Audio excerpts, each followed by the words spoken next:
light waking, we are taking, this is our time. Just breathe, this will be a hard fight. The truth cash out in the night.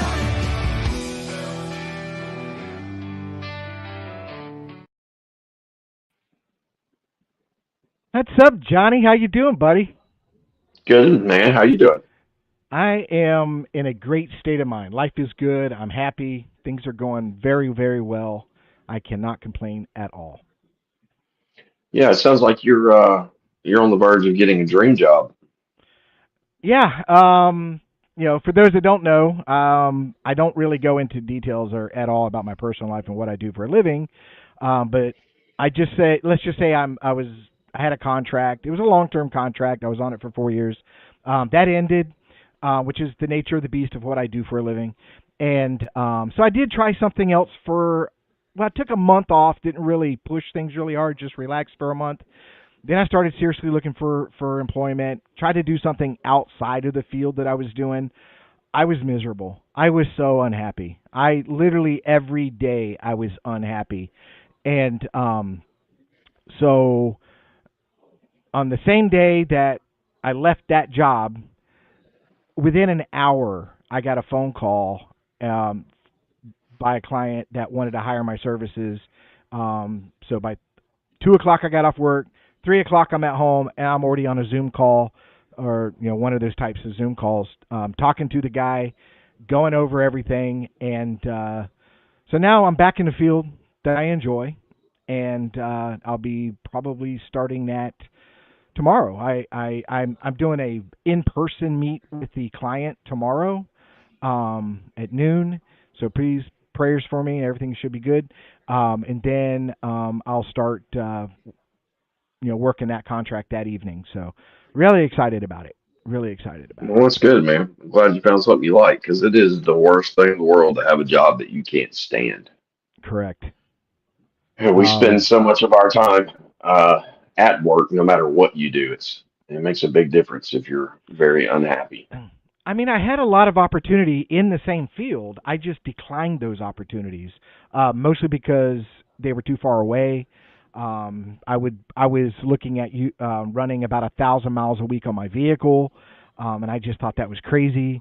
The pay was good, but it was just the travel and stuff like that, and I just wasn't in that place where I could just move, change my location to be closer to those positions. So I just waited. And granted, this position is good. I like it. It meets my criteria, but it doesn't pay as well as those other ones. But the market there is a lot bigger. You know what I mean? You Um, know, but I'm happy, dude. I'm very excited. Very excited. So, well, good, man. I'm um, glad that worked out. how's things going in your life? How's the new baby? Anything going on new in your area? Personal life wise, everything's going pretty good. The baby's doing excellent. She's getting very fat and happy, which is great. She is spoiled rotten. My wife is, man, she's at the top of the list when it comes to mothers, and she's extremely attentive. Hardly ever gets frustrated. I mean, she's human. She does every once in a while. Well, they But say the last child benefits the most. well, it's this one. For those people that do not know, my wife and I had our first two kids, and they're only 2 years apart. And then after we had my son, which was the youngest, my wife, she was like, "All right, well, I think I'm done. We got a boy and we got a girl." I'm like, "All right." So I went and had the appropriate procedure done. And about 2.5 years later, she changed her mind. So I went and had the appropriate procedure to undo the process so we could try again. Well, that didn't work because I think it's after like a year and a half or 2 years, your percentages go down like 25% a year, something crazy like that. I can't remember exactly what it was. Anyway, it didn't work. So we kind of put it off, and then she looked into adoption, and we looked into foster care, stuff like that. And nothing really we just couldn't figure out exactly what she was wanting to do or what felt right. And then she was like, "Well, what about IVF?" I'm like, we'll see. You know, so we went through it, and everything went off. We were very, very blessed. Went off without a hitch. I wish I Very, still had the pictures. I would pop them up on screen because she's adorable. oh yeah, she's cutie. She Yeah, is we need to definitely make her a cute. part of the show. So every time we have a show, you give me an up-to-date photo that we can show people and make her famous. Oh well, she's definitely my. This is the only thing. I love my children to death, but the only way that they've disappointed their father is the fact that they are not infatuated with Sasquatch. So this third child, You I've don't make already it picked happen. out the carrier backpack and the whole nine. I told my wife, so this is going to be the Woods baby, whether she likes it or not. We're gonna see a picture of your newborn with a body cam. Oh, yeah, Already yeah, on a right there body on her cam. head. Oh, yeah. Oh man. So we Yeah, we use have her as this. bait. So just let everybody know. It's not the exact date, because of course scheduling plays a part. But this is our 1 year anniversary show. It is. We started this show December of last year, and we've been rocking and rolling, man. I think we did great this year. Some glitches here and there. I think out of the entire year, we had, I think, just one cancellation as far as the guest goes. We had some fantastic guests, some memorable Oh yeah. guests, some that I'll never forget. We've made great friends. We've made some really good friends. We've made contacts in the Bigfoot world that we can call and talk to and stuff like that. It's just been fantastic year.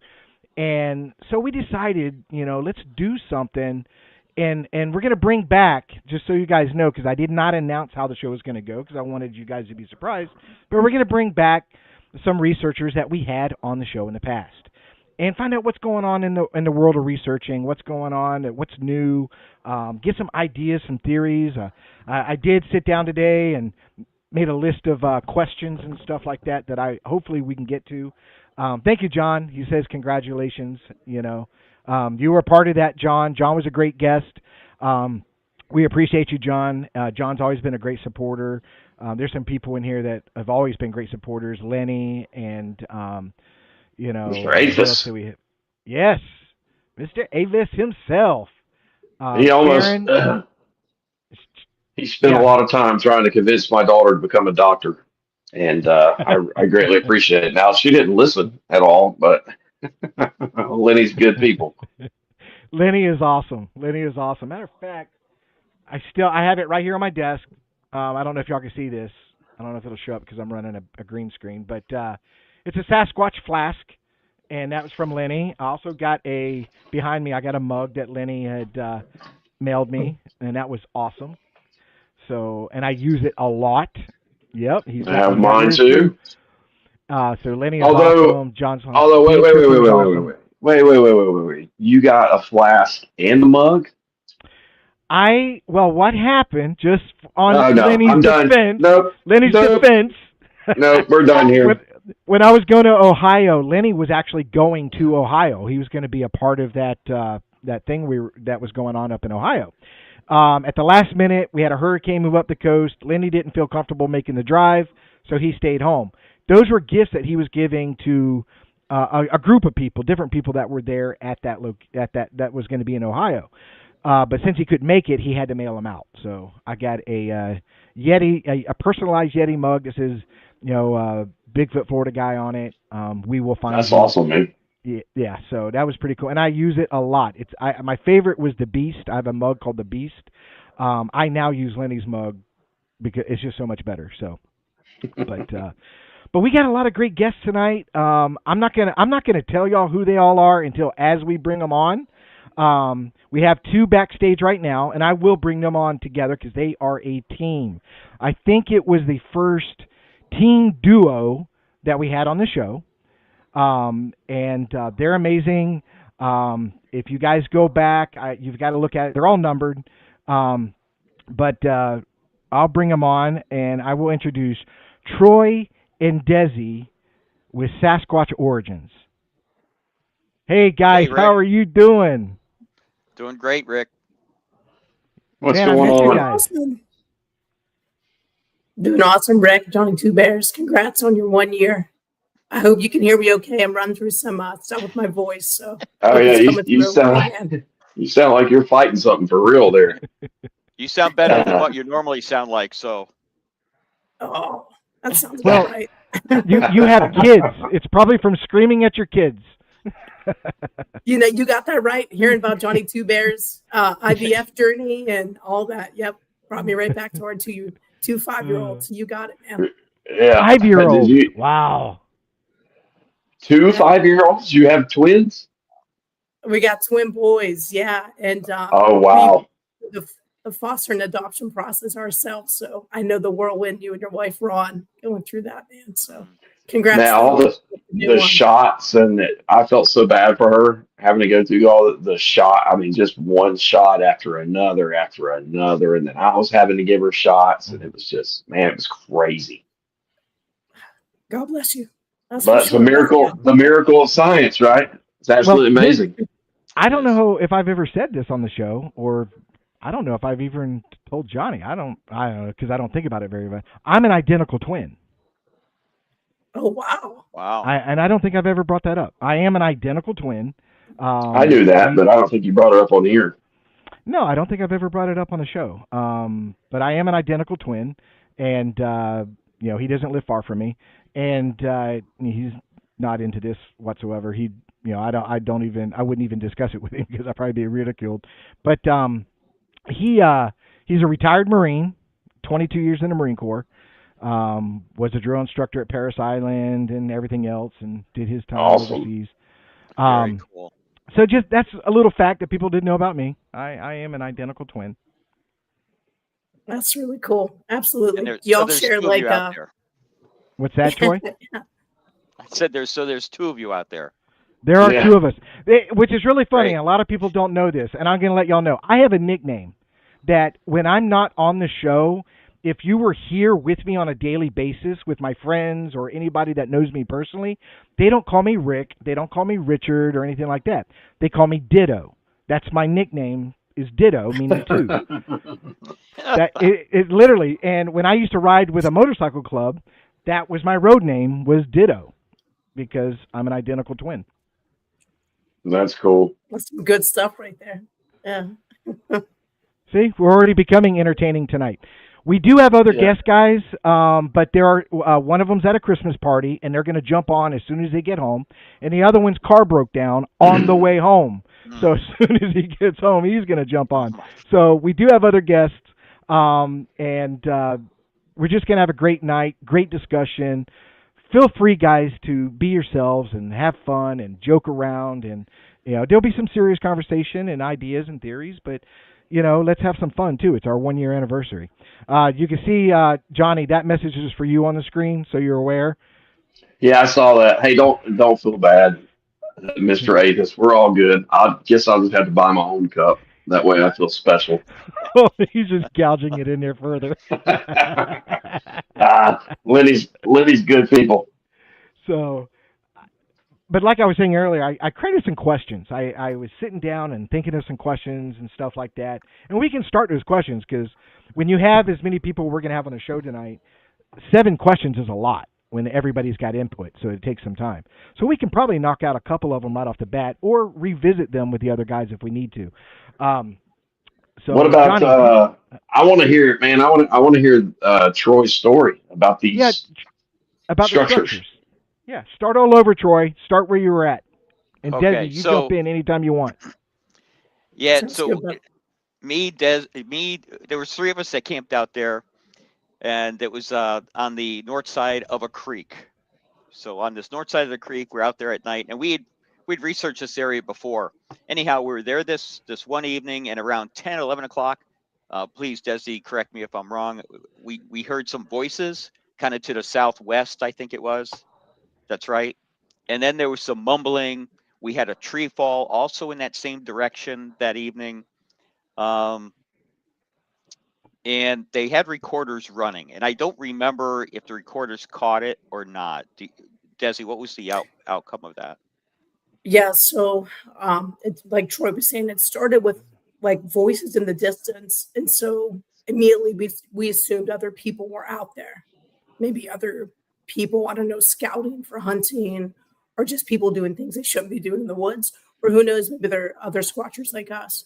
And so we tried to pinpoint that on audio, but did not get that.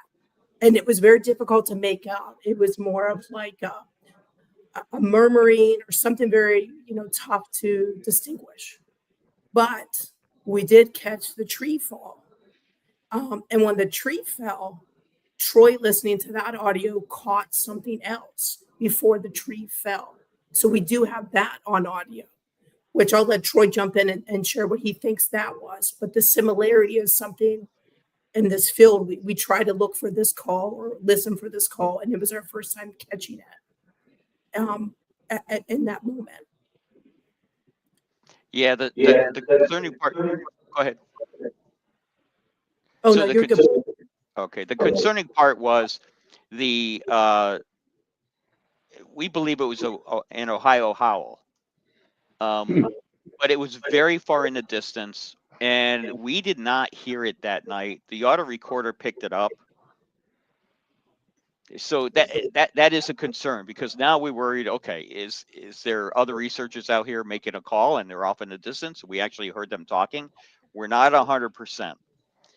However, so we'll fast forward. Morning shows up. We did some research to the east, went up through there looking for tracks, looking for any types of sign. And I'm not a structure guy. I'm just not a structure guy. So as we came back, we went back up this trail or old fire break or old logging road. And it hasn't been used in, I'm guessing, maybe 20, 30 years, because it's all overgrown. But anyway, we make our way up through there, out back onto a main trail. I mean, it's a hiking trail. It's not a road. It's a hiking trail. So we go out, we leave. So a few weeks later, we go back. Maybe, I think it was like 3 weeks. No, I'm sorry. It was the following weekend we went back. We go back in there on our bikes, and we're going to go all the way to the south, cross the creek all the way to the south. So we do that. There's nothing there, nothing new, nothing exciting. We continue. We just explored. We come back, and then we started looking a little bit further east for the next several weeks. We come back on week, I think it was 6. Let's say 6. Week 6, we come back down there, and now now there's a tree structure. There's 2 trees, and luckily enough, we had our GoPros running. The first time we went through that area with the bikes, we caught the 2 trees straight up like that, straight up. Okay, they were both straight up across the route or the trail or the path, straight up. And we're talking about maybe 25 feet across this path. So now the one on the west side was knocked down, and the one on the right, on the east side, was knocked down and hooked under the other one. So this one was arched and this one was locked in, and they're both locked in together. So we were like, wait a minute, was this here before? We don't remember this. So we went back and checked the video, and we did a lot of digging. We finally found the video, and you can see the trees straight up. So something came in, and these trees aren't small. They're not big, but they're not small. They're about, let me see, what did I write down? 3 inches in diameter, the one that was broken over. And this one was broken over, and you can see it was broken, and it was cracked. It was cracked at where it was pulled over. This one was arched in and locked under the other one. So now what we've got is something that was created that wasn't there before. And it's only 2 things that could do that: humans or a Sasquatch. I was totally taken back, because I am not a structure guy. I'm just not, because I'm thinking to myself, why do they need them? They don't need them. They know the woods like the back of their hand. Not for guidance, maybe territory, maybe mating. There might be another reason. Maybe that might be something. But now we've got a structure that was built. Simple structure, but it was built. Natural, we ruled that out immediately, because what are the odds of 2 trees coming over and directly opposite from each other and locking in? Very low. So then we went back, we took all the measurements, the diameters and everything else on it. We come back, we let it sit for a little bit. We're trying to figure out, okay, what are we going to do? Put audios in there, put cameras in there. If we put cameras in, there's that old saying that you're going to be pushing them out if you put cameras in there. So we ended up putting an auto recorder in there, hanging it up in that area. And we did get a little bit of feedback on that. Desi, do did you get a chance to review some of that? And what did you find? Yeah, so that piece of audio, which seemed, I believe, it was the day or two after what sounded like heavy footfall. It sounded, solely in my opinion, and I'm no way an expert. I just love reviewing the audio, and I really love using the software and the systems. But it sounded like heavy bipedal footsteps in that vicinity, in like shuffling noises. If it is something going through brush, something moving brush, um, and it didn't sound as if there was a period of time where it was windy and you caught the wind and then something fell, or the wind was brushing something around, or multiple things around. It sounded as if somebody was walking in that area, like I said, 1 or 2 days after we put that recorder out. And that same area just very recently, and I'm only jumping forward because of the audio. That's the only reason I'm jumping forward right now.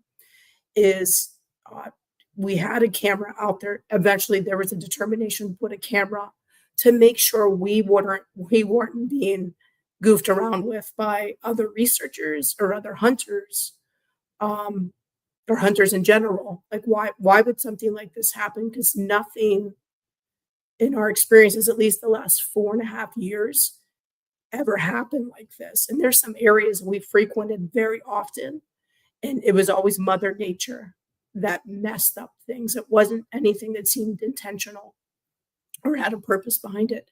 So really recently we have audio where it's the same thing. It sounds like something is moving. And this is a trail camera with really good audio. It picks up the camera signal from some type of maybe natural motion, a little bit of wind, but you can hear stuff in the same area that we heard the other things on the recorder, which is behind where the structure is, out of sight. But you can hear it and it sounds very prominent. So we don't have hunters on the trail cameras because there's several out there now. We don't have people in general except ourselves out there. So if it is an animal making that noise, it sounds like it's something heavy, something large. But the piece on the recorder, it sounds very intentional with the walking, and even other things, other trees breaking in that audio, heavy things falling, something cracking, like you could hear it coming down, crack, split. And prominent knocks. And honestly, guys, we do not get very prominent knocks. We don't. We've been lucky maybe a dozen times over the last 4 years to hear some knocks that make you go, but it's not very common for us.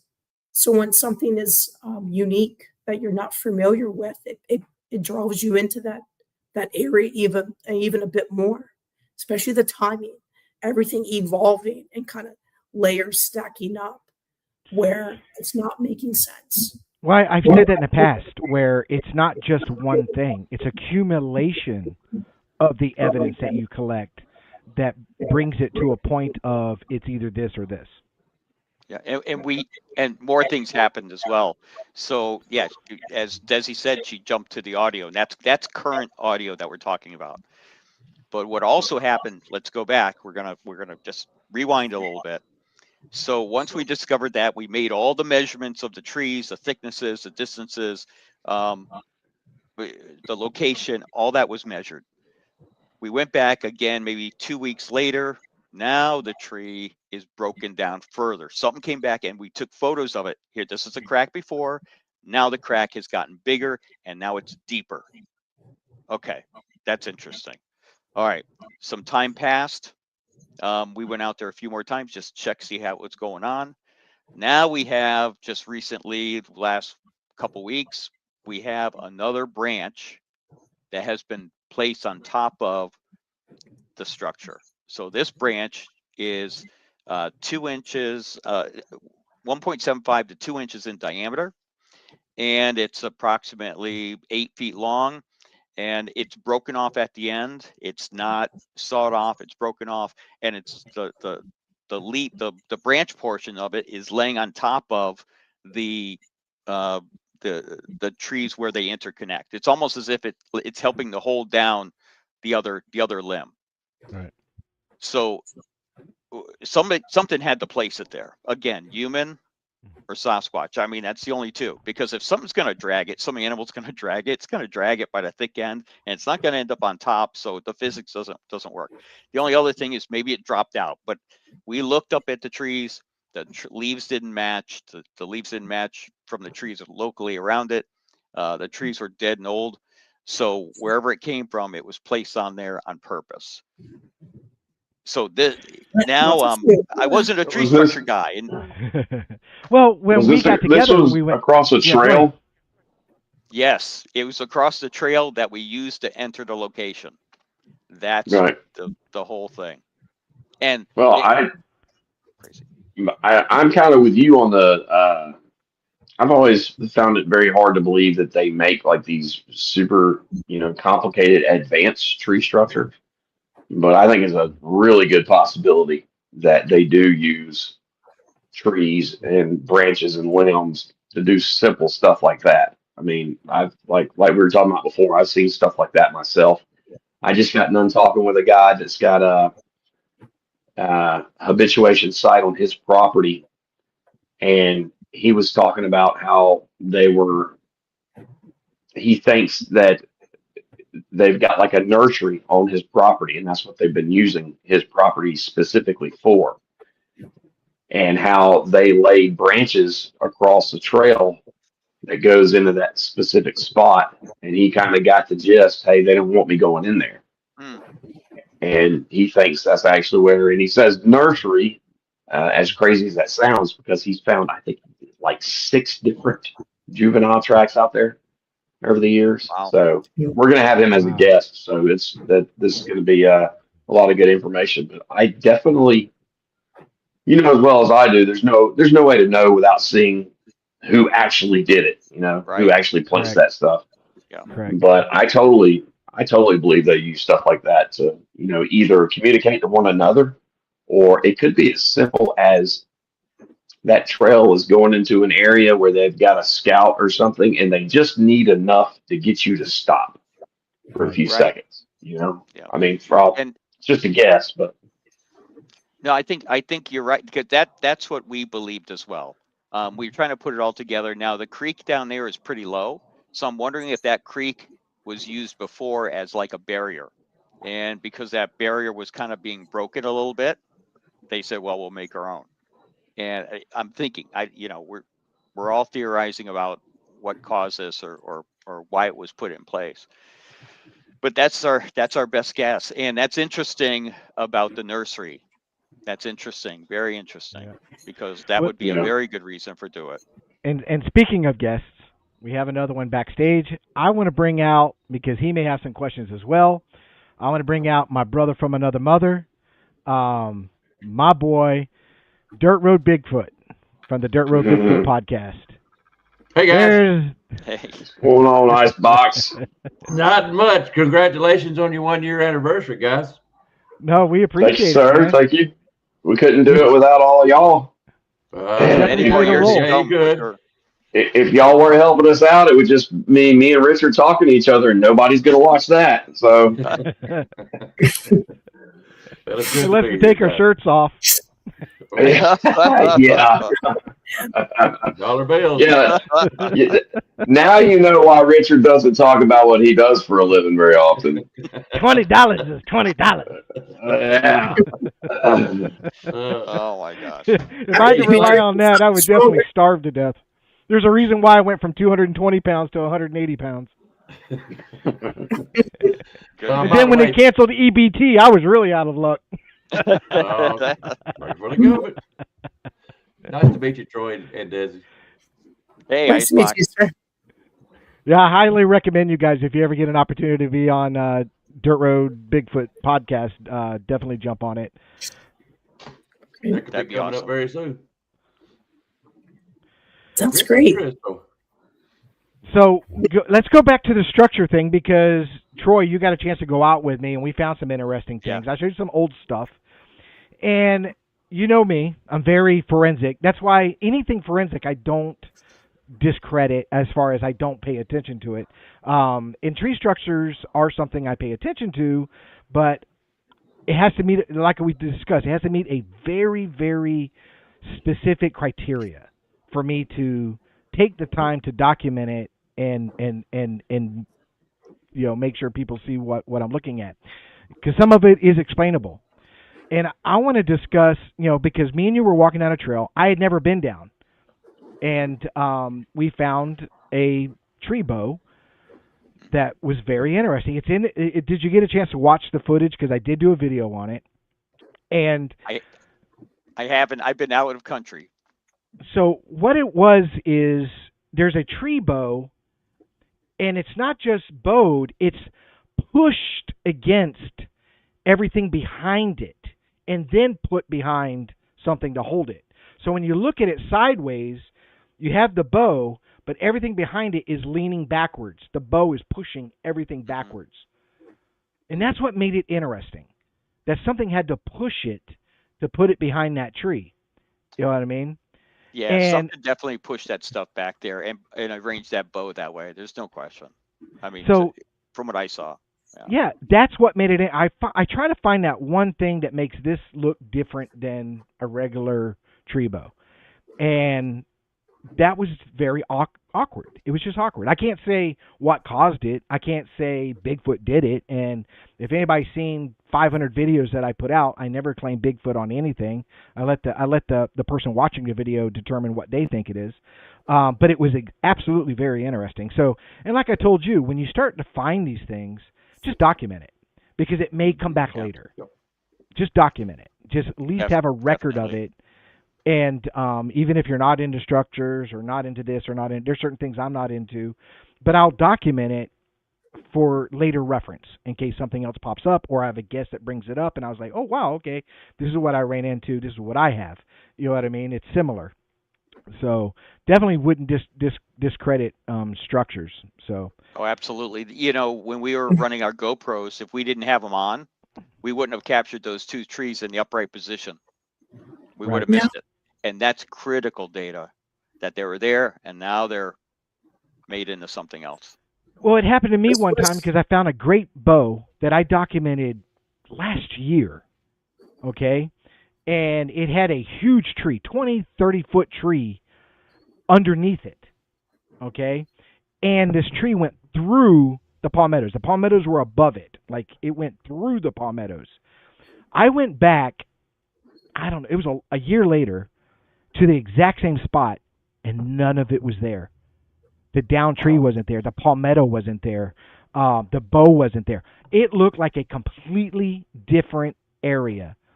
So I had to do a second video on it to show people this is the ground was not disturbed. There's nothing that says something came in there and ripped things up. And it takes a lot to remove a palmetto bush. A lot. Oh yeah. A lot. You've done it. Desi, you ever tried to grab a palm frond and pull it? You can't. It's ridiculous. I mean, And it's unbelievable. And this whole palm is gone. It's history. You know what I mean? The bow is gone. Everything is gone. It's just the weirdest thing I've ever seen.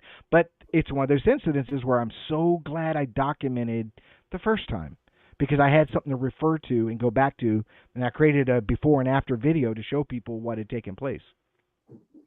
Yeah, that's so very important. Keeping everything organized together.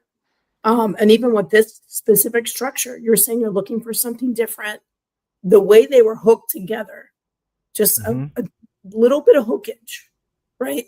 We could take it apart in that location, and all of a sudden these trees go up 2 feet.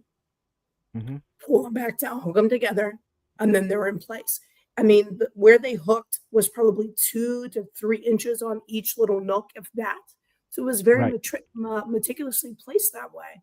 It's very odd to think they magically fell together in that one spot to make that difference.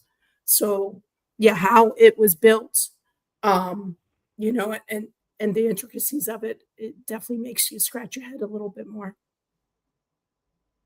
Yeah, the documentation really means a lot, because any changes that occur, and then all that documentation that you've done on those arches and the bow that locked it in, that's going to come in handy when that thing changes. Absolutely. Yep. Absolutely. Now, I've had some change due to rot. You know what I mean? After time, nature takes over and the bow is gone, but you'll find remnants of it or something like that.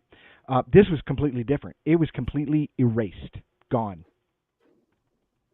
Wow. Hmm. I'll tell Yes. you That the was- strange- So, Yeah, go ahead. what happened to my setup got messed up. I was just gonna ask old Icebox there what he thought about structure. Well, it's amazing. I'm gonna tell you that. When I first started up here, I was more interested in footprints and other things, but my wife had a sharp eye, and she kept pointing out these tree bows and stuff. And we found some rather strange ones out here. I've got one that I call the Super Bowl, and it's amazing if you actually lay your eyes on it and see what I'm talking about. It's kind of incredible to think about. But I was listening to Richard, and he was talking about a tree bow that was there, then not there. We went camping up there, and right where we was going to camp at, there was a new tree bow. I've been in there, I don't know how many times here before we done it, and it had a log across the tip of it. And this was a young tree. So of course, if you ever see my intro, that one that's got the tree bow, that was the one. And we come back that next spring, it was gone. The log that was holding it down was gone. The bow is standing up, all that kind of stuff, and we don't know what happened to it. But as far as structures, as like a teepee, like what Tony and Des was saying, I haven't seen much of those. Not the ones where I can accredit or assume that it was a Bigfoot, but I have seen multiple tree bows, and I feel like that's more of a marking per se, like don't go here, don't go past this, or go this way. That's about the only thing I can figure with a tree bow itself. X's, I don't pay much attention to X's. Yeah, Uh, Icebox. I'm with you on that. And ours isn't a teepee. It's actually two trees across a road, Mhm. an old dirt road, not a dirt road, but an old road that just has been used in years. And another one was laid on top of it, so it was blocking the road, and that's the way we used to get in. So Now, when you say lay it anyway. on top, can you explain that to me just a little bit more? Yeah, absolutely. So we had a tree to the east, a tree to the west, and these trees one was cracked over, the other one was locked in underneath that tree. So then we had an arch and we had a tree, and it blocked the path to go through. Mhm. Essentially, it blocked it. You could get around it, you could go underneath part of it, but it blocked it. Several weeks later, after a few other visits to that area, another tree branch was placed on in more or less like a T formation, with the bushy part of the tree, of the limb, I should say, on top of where the two other pieces interconnected, if that Mhm. makes sense. So it's laid But across it like this, but kind of like even with the road or in line with the road. yes, yep. Meanwhile, the other two went across. Yeah, the Now, original. this other tree, was it cut or did it look broke? No, it was definitely broke. We checked it. There, it's broken off. We photographed it. We measured it. We did all that. Yeah. Now, how big was this bow? So the bow was from I don't have the numbers in front of me, but I'm gonna say about what 14 feet. Is that about right, Desi? 14 feet, maybe I'd say- 15. And that's I'd say straight probably across. That's not average. taking the Yeah. arch into consideration. Mm-hmm. Yeah, the Okay. length of, yeah.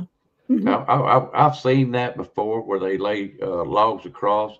Where I used to live in Bama, there was a trail that I'd go down to hunt and just explore. And I went down there one day and come back the next day about the same time in the afternoon. There's a log laying on my trail. And of course, I've already knew about these things. And I'm like, you ain't stopping me. I'm keep coming, But I'm thinking, and it's just my opinion. If this was done by a Bigfoot, it would have to be done by a pretty good sized male, possibly the alpha male. Is my guess. Let me address this question from Mike Nation. At that tree structure, have you guys gifted anything right there to ask for its permission to be in there, messing around in this living room? Just a question. We have not. My Now we opinion just- on it, and now y'all we've might just- agree. I don't gift. Right. Now we've discussed it today a bit. We were considering, okay, what's our next steps here? how are we going to proceed? Are we going to gift the street structure? Are we going to change it? Maybe try to aggravate them a little bit. We're not sure what we're going to do because we've been very hands off with this whole thing Mm-hmm. up until we place that camera, because we were concerned about people going in there and and maybe hoaxing us. But the thing is that this place is so out. You really have to dig in and stumble upon it. Doesn't mean it can't happen, but because it's Do you off visit? trail. Do you visit it often? No, we do not. We do not. For I, a while I, there, it was like maybe twice a month at the most. I would say if you visit it a little bit more, force the issue. Make it come to Okay. you. In other words, yeah, go across it, do everything. I wouldn't mess it up, but go around it. I've seen Richard go under tree bows and like, I didn't come out of a portal, and just being funny. But I'm saying if you go enough to aggravate them and show them that you're not scared, make them force their hand. Is what I'm trying to Okay. get at. Yeah, that might be something we'll talk I'm about. kind of working on a theory myself with the entire concept of that, and I've got to finally have a property where I get to put this theory to the test. I honestly think, from what I've seen from my property and the Happy Place where Richard has been out there with us, I think it makes all the difference in the world if these things know that they are there. Mm-hmm. And if you can find a way to communicate that we are directly looking for you or we know you are here, I think there's a potential to change, the type of, and like Icebox was saying, it'd be, obviously more helpful if you can get out there more frequently. But even if you're afraid of somebody finding it, maybe replicate what they did down the trail just a little bit in a miniature sized off the beaten path area and then leave. I don't think for me, the activity cranked up around here after I started gifting, but I'm about 99% sure that they didn't even like the gift I was leaving. I honestly think it was just that they're smart enough to know that you're leaving something, whether they like it or not, or touch it or not. And it's just a guess, but I don't know. Maybe try communicating with them like that. Well, you got to Lauderdale just asked what methods of communication have been attempted. I don't know what you guys do. I personally do not try to communicate. I do not do howls. I do not do wood knocks. I want them to actually instigate any kind of communication. I don't want to do something because, one, I don't know what I'm saying or what I'm doing. I don't know how they're going to take it. What do you guys do in the field? Yes. So Troy and I actually, when I have a voice, I like to make calls. Maybe that's why I don't have a voice. But that tends to be one of, every now and then we'll just toss it out there to see, like a Hail Mary, see what happens, guys. Right. We've had more coyotes respond to my call. Maybe it sounds like I'm a dying dog. I don't know. But they get the response. communicate. Exactly. The coyotes communicate great to those, and we've had owls jump in and do their thing. We don't typically do knocks. We have historically just, you're out there. Why not try anything? We don't have answers. We're looking for answers. We're looking, like Johnny, you're kind of saying, we're looking to develop a relationship. How do you develop a relationship with somebody, right? You want them, and we want a good relationship. We're not there to take away their home. We're not there to take away their prey. We're there out of truly respect for nature, right? So how do you embody that when you go into the woods? What senses do you have that you can put that out there, right? You're taking care of their area as you would hope that you would, as a friend would take care of yours, right? So we do that. We're very conscious. We pick up all of our trash. We make sure we leave nothing behind. We don't want to harm anything live. We don't want to hurt any live trees, any live plants, any live flowers, from insects to something larger. Like, we're very respectful of the land because we know to to make any type of difference with them. We want them to connect with us because they know we're here out of pure interest and love for the outdoors. And them as an unknown, as this mystery.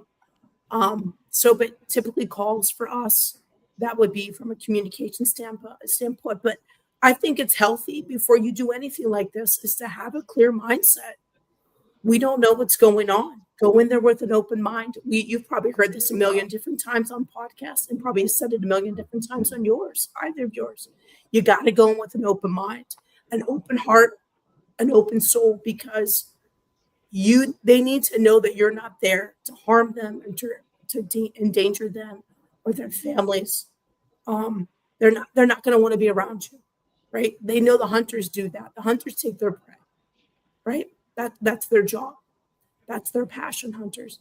That's not for us. That's not it, right? We're trying to get to the bottom of what they are, who they are, and why they're part of this life, and how we can get as close as possible to making that connection. But yet, Very well Desi's said. right. Yeah, we don't know how to communicate with them, and it's Right. interesting because at this location we haven't done anything. No knocks, no whistles, no calls at all. In other locations we have, and typically we use a strategy with our calls. We sit there, we listen, we look for different things, and at the end of the night, if there's nothing happening, we try to stir things up a little bit and see if we can get something to happen with a call. And Desi's actually very good with her calls. I mean, heck, we had a pack of coyotes come in from way out. You could hear them barking, and they're coming to us. And then she calls again. They start howling. They're getting closer and closer. Heck, next thing you know, they're right in the brush in front of us. Mhm. It was great. It was a lot of fun. Yeah, I've been out with groups that are the same way. It's like it's something to do at the very end. You've been out there for a few hours, nothing's really happening. So then somebody says, well, let's make a call and see if we can't stir something up. I get it. You know what I mean? I don't know what I'm saying to them. I'm scared that I might create a situation that I may not be able to handle. Yeah, and that's kind of our approach with this area, because we know that it appears that there's a very good chance there's something out here. We've been approaching it with kid gloves and trying to figure out the best approach to engage them and keep them where they will remain in the location and maybe engage with us somehow. So I like and- things different. go ahead, Tommy. I do things different. I have to say, I'm not so passive when it comes to trying to get in touch with these things. I'm the boss. Let's put it that way. And what I mean by that, I want them to be curious. Why am I in their living room? Why am I coming out here? The more that they get to see me, that I'm not afraid of them, and I know that they're there. And I've been in those situations. Like I said, I go out there and I don't let them run me out. I don't let them. And when I say run me out, if it comes to a danger point, yeah, I'm leaving. You know what I mean? And I'll give you a story in a second about that. But when it comes to where I go hunting or wherever I go, I don't want them thinking that I'm scared of them. I want them to be curious about me. That's what really draws them in. It's not so much your mindset and all that stuff. I go out there. I want them to be curious. I want them to know I'm walking up and down this hill and I'm looking for you. Okay. Now I probably won't find him, but more than likely, sooner or later, it's going to be curious enough, especially you, Johnny, that it's going to come around your place wanting to know more about you than you are of it. They're very curious natured animals to me. Is what I think they are, as far as that goes. But I'll give you a story. I had went out in the woods where I lived at and went down there, and I've heard about tree knocks. So I get out there and I take me a tree, and it's just me by myself, kind of close toward the evening. The sun ain't went down yet. And I took a tree limb, and it's probably about 2.5, 3 inches. And I whacked a tree 3 times. I got an immediate response, almost. When I say almost, it wasn't like a second or two. And I got another three knock back. Well, when that happened, I'm looking at the hillside, a field. Maybe this is an echo. So I did it again, but this time I thought I'd do a little trickery. I hit it twice. I got a 3 knock back. I said, okay, that's enough for me. I'm got nothing on me but just me. I'm leaving. I'll come back later. You have the woods. I'll see you. And I left. But yeah, there's all kinds of forms of communication. And I'm just saying that there are other ways, I feel like, being who you are. You're out there in the woods, you're walking, you're camping, you're fishing, whatever you may be doing, still be who you are, but try to get them curious about what you're doing. Then that's when they'll start showing. Oh, I agree. And when me and you went out and went on a hike, I was very clear. Go ahead and talk. Have a conversation with each other while we're hiking, because we want to be as normal as possible. See what I'm saying? And, we had a great time. We didn't really see a whole lot. We found some great areas. We did found a very interesting tree bow that was very large, actually, very large tree bow. But that's what I said, let's just talk and walk, that was our first question. We kind of jumped right into it because the first question I had was, what new evidence have you found in the past year? And you brought up the tree structure and stuff like that, which was a good example. So I'm going to jump right into question number 2. And this is for everybody. All these questions are for everybody. Give an estimate of the out-of-pocket expense you have invested in this field. You guys are all researchers. People need to understand the investment, the commitment that we have as investigators to do this. I hope my family's not watching. I don't think I can say it live, man. Smart. Very smart. I want to start with Johnny, because when Johnny came down, the first time I had met Johnny in person, we had spoken a lot on the phone and calling and stuff like that. But when he came down to Florida, I was so impressed with some of the gear that he had. I was like, "Holy crap, man! I'm kindergarten. He's already a junior in high school, in college." So, start with you, Johnny. What is the investment? What is, and give an estimate if you want to give an estimate, but give the public an idea of what we're looking at here as investigators to do this seriously, to do this scientifically. Well, before our daytime sightings, I had probably spent maybe like within a year, I think, I don't know, maybe about $4,000. So starting from that first year, that was really serious. Then we had our sightings, and I pretty much went insane with everything and dove in head first. Within about 2.5 years, I'd spent about $16,000, and that's just that I'm including the camping equipment stuff, because I also bought, I bought three different types of tents for 3 different types of excursions. A big tent for a group, another mini tent for when me and Mike Taylor went out into the mountains and hiked or whatever. And I mean, technically, the last vehicle I bought it specifically to be able to do research in. Oh my God. So, like, on it, if you really want to break it down, I mean, it's a lot. I spent a lot, but those first couple of years, I definitely spent the majority, and that's one thing that people, they just don't get. I think there's a lot of very intelligent people that are doing this. Number one. Number two, I don't think it's necessarily as hard as some people think it is. You do have to be lucky, but you really just need, personally, I think, a history of sightings in an area, and then a viable area that you can get to a lot, right? Right. And I honestly think that if a lot of us have the funding to record the entire time we're out in the field, 360 degrees, we would have already proven this by now. But unfortunately, you're constantly battling with, you don't have enough memory on whatever device you have. You got to switch out cards, or you run out of memory on your phone. Then you've got to have battery packs. I've got I've got 2 battery packs sitting right here. While we're speaking, I probably got about 10 of them. And it always seems like you're not ready when you need to be ready. Things mess up everything else, But now it's gotten to the point where the reason why I've spent so much is because from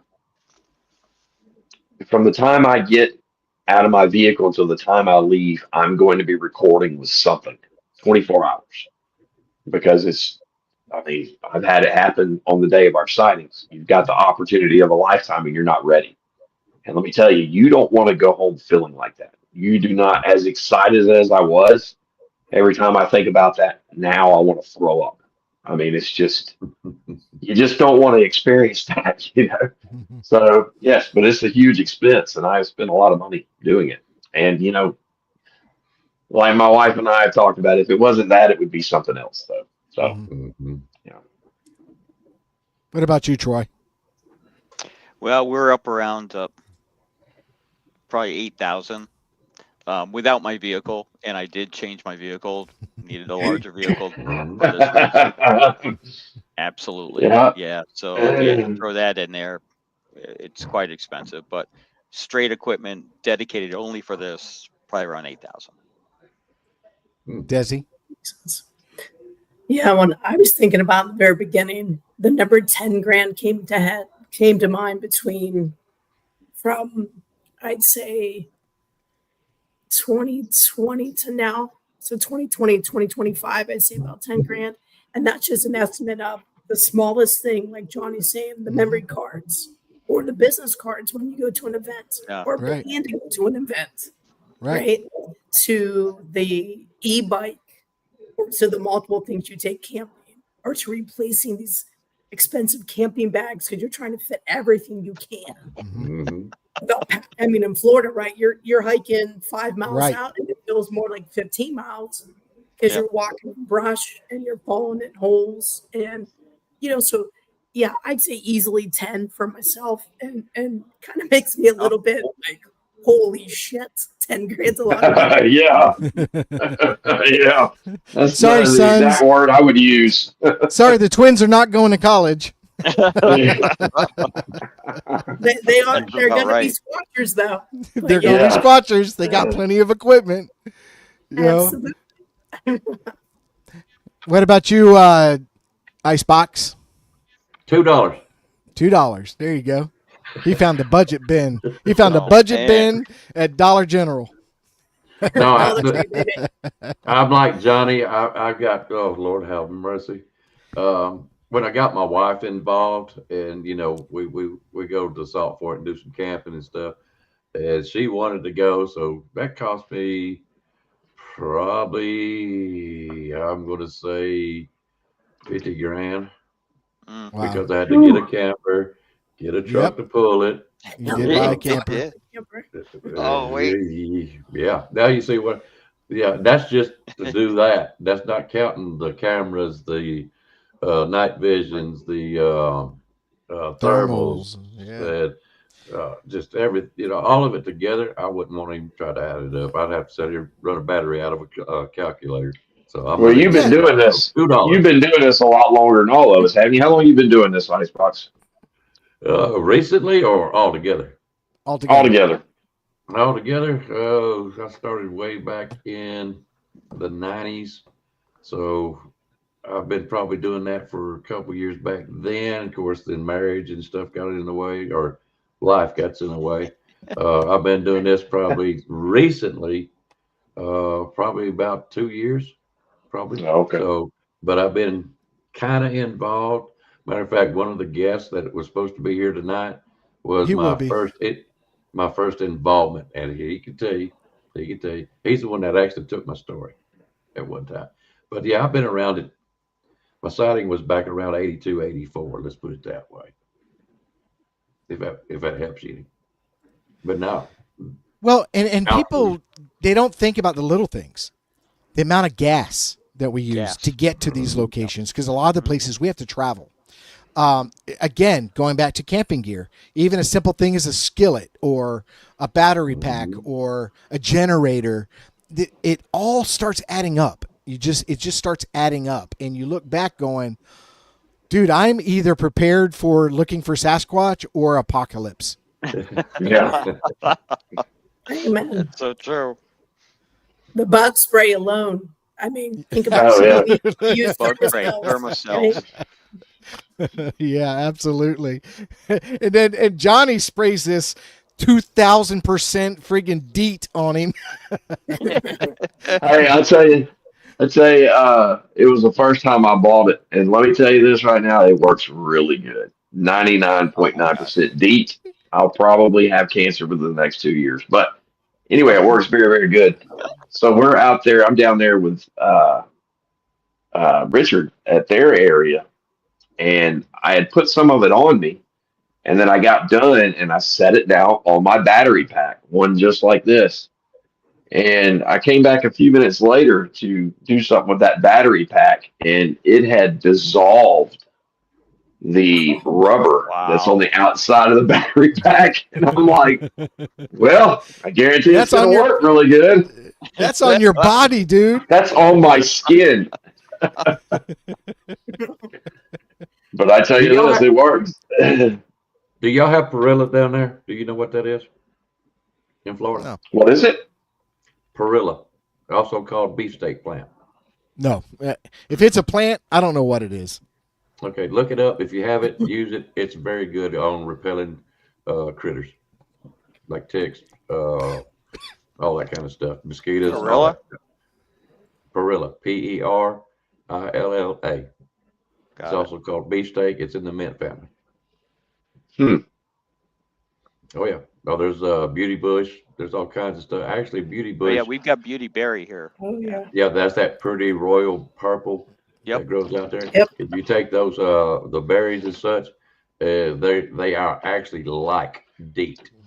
It's just a natural Really? thing though. Yeah. Cool. Wow. So we all And it agree looks like we do. we have a very inexpensive hobby. Oh yeah. You know what I mean? Yeah. It would be cheaper for me to go out and buy a set of ping gloves or clubs and play golf every day. It would be Yeah. cheaper. You know what I mean? Oh yeah.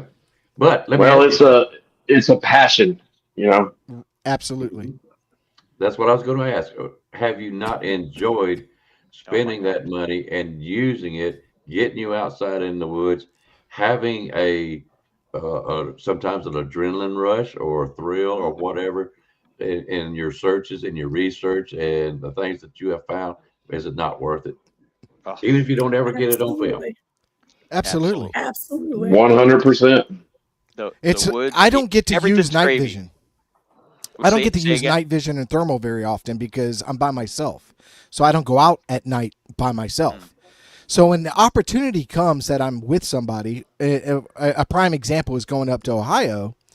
We went out one night and I got to use my thermal. I got to use my night vision. Didn't catch anything, but God, it was so worth it to use the equipment and to be out there looking for things. Now, because of the field of work that I'm in, I'm now going to implement some of this stuff in my job. So this stuff doesn't sit here and just collect dust.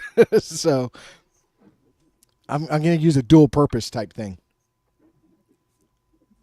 So let me go to question number 3.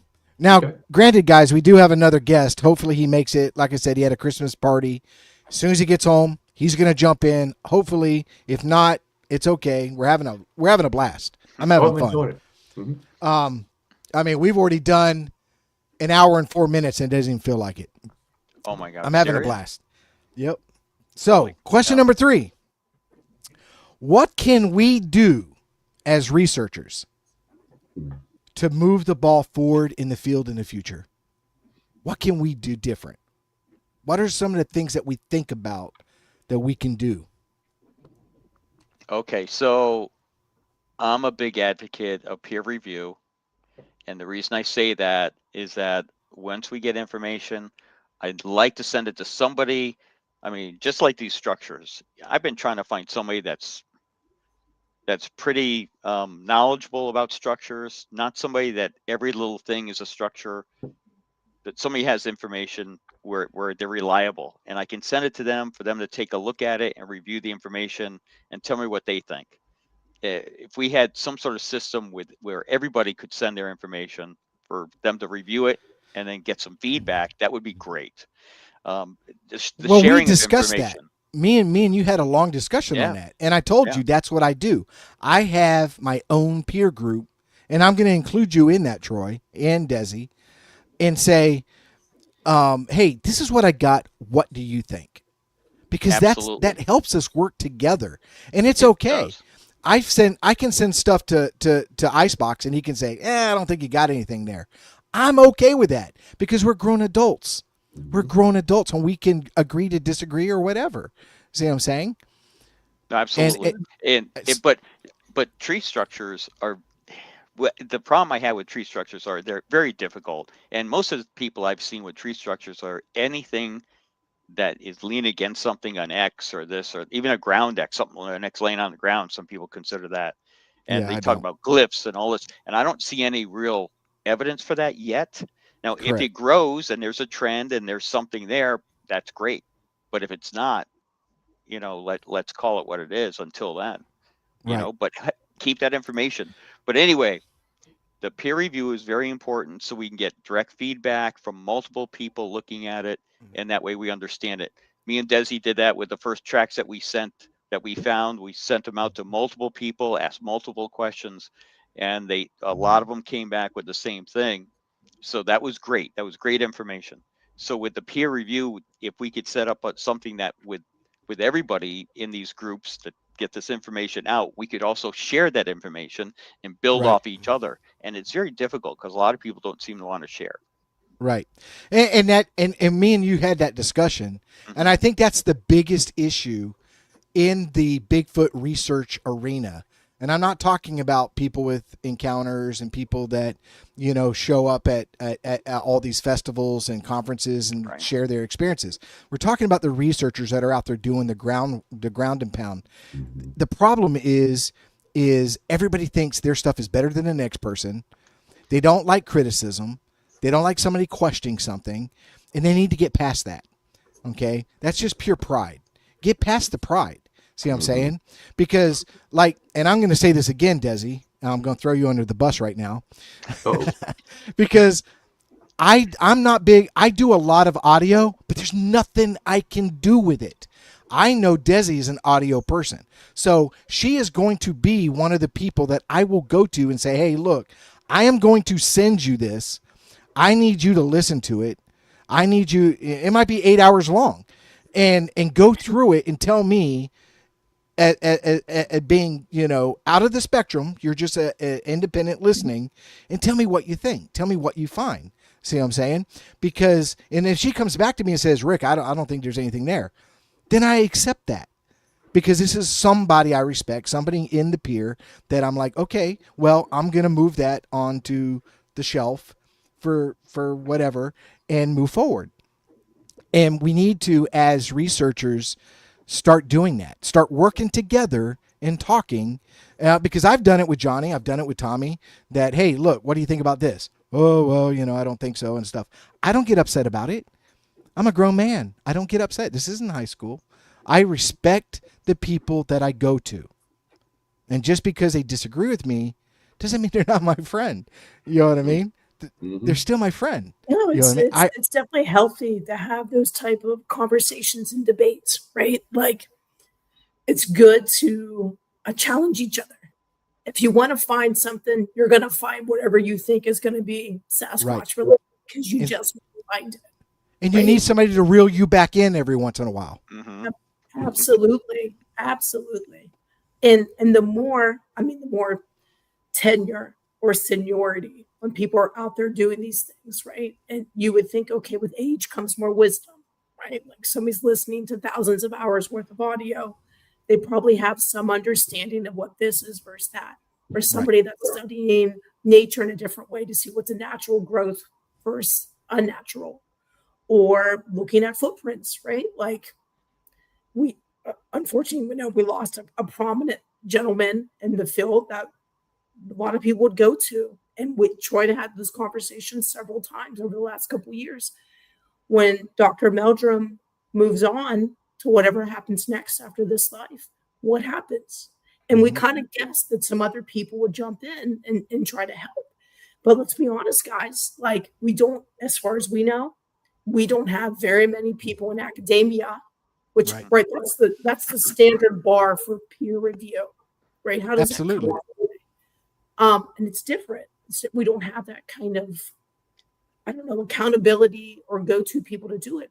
But through the collaboration and getting comfortable with each other and other groups, you help develop that yourself, right? We don't need somebody to tell us, well, you don't know this about that because you're not a primatologist or a biologist or a meteorologist or anthropologist. You have street smarts. Well, yeah, they're street smarts, but I spent 1,000 hours in the same area for 5 years, and that didn't happen for the first 4. So something's going on. Right? So collaborating amongst ourselves and developing those connections and that comfort, but challenging each other. Go bigger, go bolder, give me Right. more, right? Yeah, that to advance us and go forward, working together. What's happening in Florida? What compare that to what's happening in the state of Washington, or what's happening in the Ozarks, or what's happening in Salt Fork in Ohio, or what, right? Like we know we have these hot spots around the country that we're aware of because of our passion, our interest. But trying to get us together to share this or drop this information in a database that does the work for us. Right. Correct. Okay. This is what's telling us. AI is saying this is an outlier based on what you shared, or there's a pattern here at this time of year. What should you be looking for? I mean, technology has come a long way. We have to live with it. We have to grow with it. But it all comes back with that collaboration as well, in my Yeah. opinion. Oh, absolutely. And just on this screen, I've got people I know I can go to and say, "Hey, what do you think?" Sometimes it takes another perspective. That's all it takes is another perspective. And you have to be open. When we say as researchers we're open, it's not just to what Bigfoot is or does or whatever. It's open to suggestions and other people's perspectives on forensic evidence. Now I'm going to say this to the crowd. We base this on forensic evidence. See what I'm saying? The things that we can touch, feel, smell, hold, measure, do the calculations on. Those things are very important. Oh, yeah. Absolutely. Black and white. Absolutely. Black and white, that sets a precedence for our data collection, right? Right. When the gray starts getting in the mix, that's when we start scratching our heads a little bit more and say, Right. okay. Well, your friend Brian Darcy, a fantastic guy. I love the man to death. I think he's fantastic, and I need to reach out to him because of some other personal stuff. But great guy, and he made the comment. He goes, if Bigfoot is paranormal, we'll never prove it. We're done. We'll never prove its existence. But evidence, things left behind, that's what we're focused on. See what I'm saying? And like you said, we lost a great guy, Dr. Meldrum. And it's like, who's going to step up into that field? We need academia. I'm not here to prove it to my neighbor. I'm not here to prove it to my friends or family or anybody else. We have to prove it to science. So we need those types of people on our side.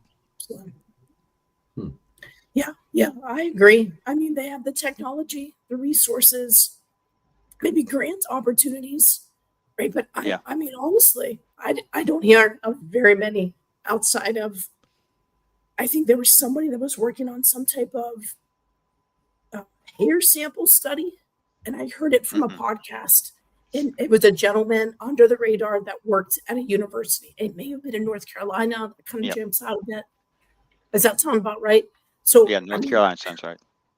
Okay, so I don't remember the gentleman's name, but that's the only other person that's jumped out because maybe it's happening, we're just not aware of it, right? There was a question somebody had about government knowing and what's getting covered up and what's this. Like, that's the ongoing, never-ending question. Right. If we open Pandora's box, like we're never going to get that bad boy closed. But yes, if we knew more of those and we had more people in the community to grow our network wider, that we could get into these untapped resources, that friends that we won't have in our lifetime, unless we're hitting the lottery or we've been blessed with an endorser. It's just not. Yeah. We have limitations, right? So we Right. got to go with what we got. So to you, Johnny, same question. What do you feel? Do you know what the question was? Yeah, just like we were talking about, the money that we spend and all the funding and everything else. That's one of the things here recently that I've been thinking about for years. I refused to make a dime doing this, and I had my YouTube channel set for where I don't make any money off the videos. This whole time I've been doing it for free. But it's a catch-22. It's really the only subject matter that people actually expect you to do it for free. But there's a reason why that is. It's because once money is involved, people don't tend to trust you anymore, or they have a tendency to not trust you if they think that the information you're putting out is tied to your mortgage. Is your opinions, do you have the opinions that you have because you've got a car payment next month and it's entertaining? And that a lot of people, I know there's things I could talk about all the time to actually get more followers. There are more people that are probably interested and more entertained by the unexplained aspects of these creatures than the actual evidence, which is what I found over the years. But I won't do it. That's not what I'm here to do. Like I've always said, if I experience something, I will report it, Right. As is, and that's about it. But I've really felt the pressure here lately because of the situation with the industrial company. I don't like to tell people exactly what it is, but I they know are what you're talking about. right. They're expanding, and it's probably going to ruin the activity around here. And I'm talking about within the next year or two. Mm. And about at the beginning of the year, I was looking for different technologies, basically, and I came across a company that makes a radar system, a ground-based radar system for the military that fits in a backpack. And you can set this thing up, and it will detect any type of movement. I think it was out to something like 500 yards, so 180 degrees in front of you, and it detects movement out to 500 yards. And I'm like, dude, my God, that would be a game changer. So I just sent the company an email, and I couldn't believe it. Guy sent me an email back, wanted to talk to me, and I was just straight up honest with him. I told him, look, man, this is my situation. This is what I'm doing. This is why I contacted you. And him and I talked back and forth a couple times. He even comes through Georgia. He was going to talk to, they actually lease, you can buy it for $45,000, or he said they've set up leases with companies before. And I thought about, well, hey, man, I told him, take it to your boss or whatever and see if I can lease one, if it's for a month, 6 months, whatever. I would just love to get my hands on that. And everything was going good. And then all of a sudden he just quit contacting me. I imagine what happened is he sent that idea. They've got government contracts, military contracts. Right. So probably the last thing they wanted on the books was a Bigfoot dude, Mhm. and I totally understand that. But I started thinking, how in the world? I know 2 other people right now, and Flat Rock. Mhm. Our 2 greatest advantages over these creatures, if we have any at all, are technology and our ability to share information and communicate over great distances using all of our combined brain power, right? And technology wise, it's imperative to have, the technology exists, but it's just too expensive. The only thing that I've come up with that I can even conceive of, like trying to make everybody happy, is starting a nonprofit and to actually get money and then set up, all right, for this 6 months, we are going to focus on this property, and we're going to take the funds and we're going to buy the equipment, and we're going to have however many researchers involved, and we're going to monitor this specific property using all that money to buy the equipment for 6 months, a year, whatever it is, and then move on to the next. And if you made it to where everybody knows every single penny that comes in, and then every single penny that goes to a piece of equipment, then maybe you would have the trust of the public. But I mean, that's just, I don't know how to do it. I don't know how to get the equipment that we need and, still not look like you're doing it for money, because I'm not a rich man. We've got a stable life, but, $16,000 plus a vehicle, that's a lot of money, but I will continue to do it. And the unfortunate, I dropped a good bit on thermal cameras, but, I've been buying here and there, and that was $16,000 within the first 2.5 years. I really don't know what it is now, but you got to figure every 3 or 4 months I buy a $64 body camera, a Waze camera. You guys know I probably have, I don't know, 15 different types of cameras plus trail cameras, and instead of buying a $64 camera, if you could get the money to get, and the equipment would probably have to be created actually. But if we were, imagine walking around in the woods, being able to cover 360 degrees in thermal cameras with some type of audio recorder for all of them. That would be just absolutely amazing. Or Generation 3, white phosphorus night vision that you can record through. The equipment, it's out there. All the equipment that we need, and I've been saying this, and I actually talked to Flat Rock about this the other day. If you could get a property like mine or like Flat Rock's or whatever, and I use these examples of private properties just because it's a controlled environment. And if they're here, that's because they came here. I didn't have to go looking for them, right? So we already know they're going to be here. We may not know exactly when they're going to be here, but we know they're going to be here. But if you could set up, a thermal camera that's half a mile away that covers the property, we'd already have this done. The equipment exists, but how do you get a hold of that equipment?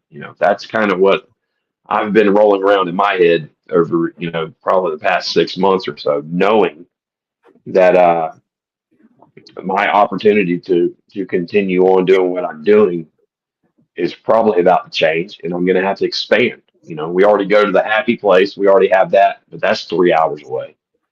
And that's another thing, being able to, the one thing I've learned, especially for my own property and even the happy place, is you can have the perfect property and no Sasquatch are there.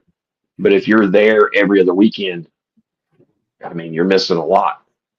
Somehow we got to get to the point that we have people that are serious about this, that aren't doing it for television, where you go to a new location every week.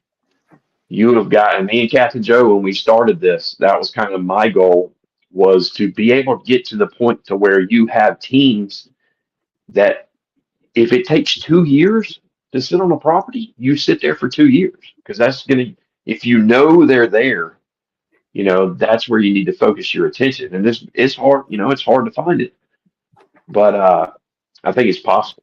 So anyway, that's what I've been thinking about here recently in the past 6 months or so. All right. I agree 100%. 100%. And I think everybody on this panel absolutely agrees with you 100%. Absolutely.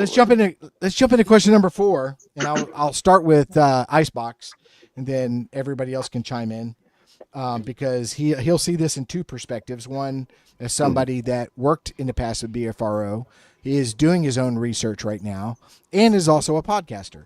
So this is going to be a question that's probably going to irritate some people.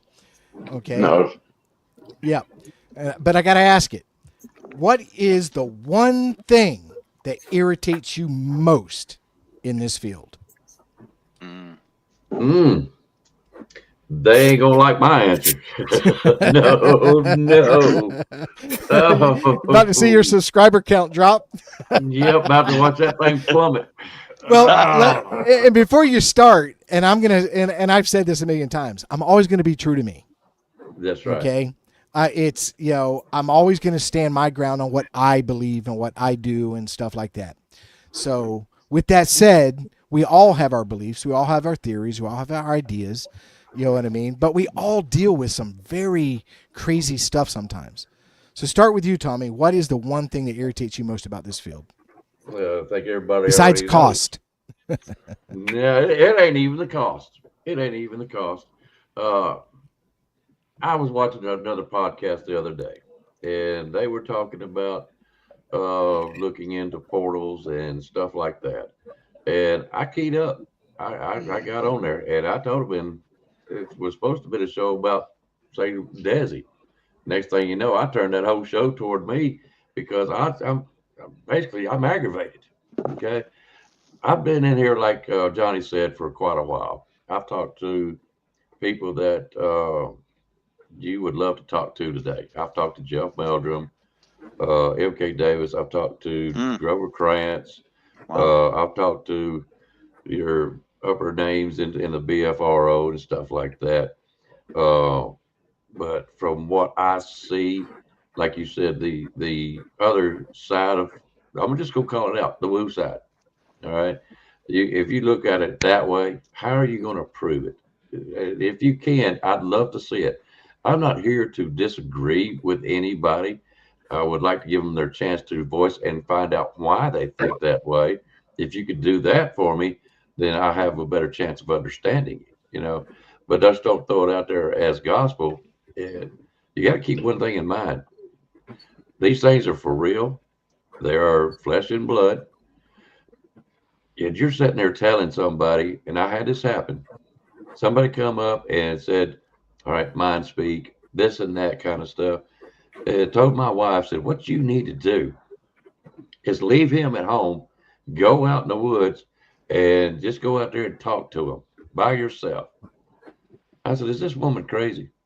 There ain't no way I'm going to let my wife go out there in the woods by herself, unarmed, sit around and sing kumbaya to these things coming up and hope they come up and talk to her. It ain't happening. Too many other dangerous critters out there. You're going to end up getting somebody hurt. That's what aggravates me the most, is these opinions are not validated. They're not even no evidence of. If you could do it, I'd love to sit and listen to it. I really would. Now, is my opinion the end all? By no means. But what I do believe in has more evidence behind it than what people just want to talk about. I don't do my show for views. Like Richard said, I send if I find something, I put it on the channel. It's up to you to decipher what it is. I'll have my belief, I'll have my opinion, but I want you to think about it, what you're going to do. But it's evidence based. It's trying to find it. It's not just throwing something out there for views. I'm sorry. I'm just not that way. It's either the truth or it's not, or a mistake or it's not. But if you got it, I've had people say, I've got pictures of Bigfoot going, what is that word, cloaking, going into portals, doing this and that. I said, send me the evidence. I'd love to see it. I wasn't trying to doubt him. I'm not trying to, but show me the evidence. When you do that, of course, he never did send me anything, if you want to know. When you do that, I will seriously look at it and be glad to tell you if I think it is or ain't. I'll put it out there for you. I don't care. But yeah, the woo side really aggravates the far out of it. What about you, Desi? What's the one thing that just irritates you in this field? Really, I think when I look at everything from the whole picture, and I've loved this topic area since I was young, and I didn't go looking for the topic area. I had a grandfather from Poland who had a passion for just unworldly things. He wanted to believe in the things that nobody believed in. He wanted to believe in Sasquatch. He wanted to believe in sea creatures, ghosts, UFOs, you name it. So this has been this type of topic area or content has been a part of my life from a very young age. And of all the research I've done historically or anything in my current time in Florida versus my time in Pennsylvania, which that's 11 plus years ago, I know we have the answer. I know we have the answer. I know across the country we have the answer. I feel confidently those above us with all the technology and the power and the funds, like Johnny mentioned earlier, they know, they have an idea, they know. And we're doing this day in, day out. We go to bed thinking about it. We dream about it. We wake up. What's the next best thing? What's the next idea? What am I missing? But we cannot, as a research society, if you're the BFRO, if you're the NAWAC, if you're the Lipper Project, if you're on this group, that group, all the groups, we cannot find a way to get our stuff together and figure this out as a greater community. That's the thing, because I work in academia myself.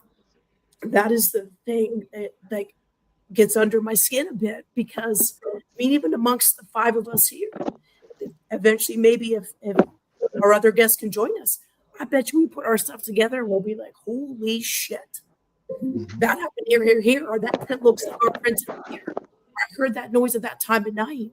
But we're all in it, I hope, for the reason why we're in the show. We really just want to get to the bottom of what's going on and what happens after that. Is it preservation? Is it protection?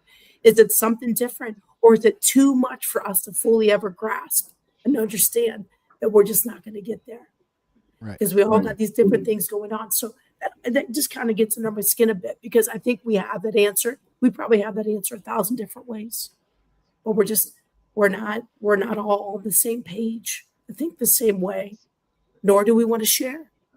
We're protective of our areas. We're protective of the things we've learned. And they could be opinion. They're not fact, right? We have hypotheses.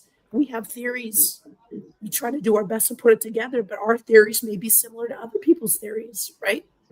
But it just, there's no go-to location. There's no litmus test for us to get all together and see what we can do. And we're taking the funds, we're taking the time, our resource of time away from our loved ones, our jobs, our other pastimes, hoping that we're going to have that glorious moment and we capture it.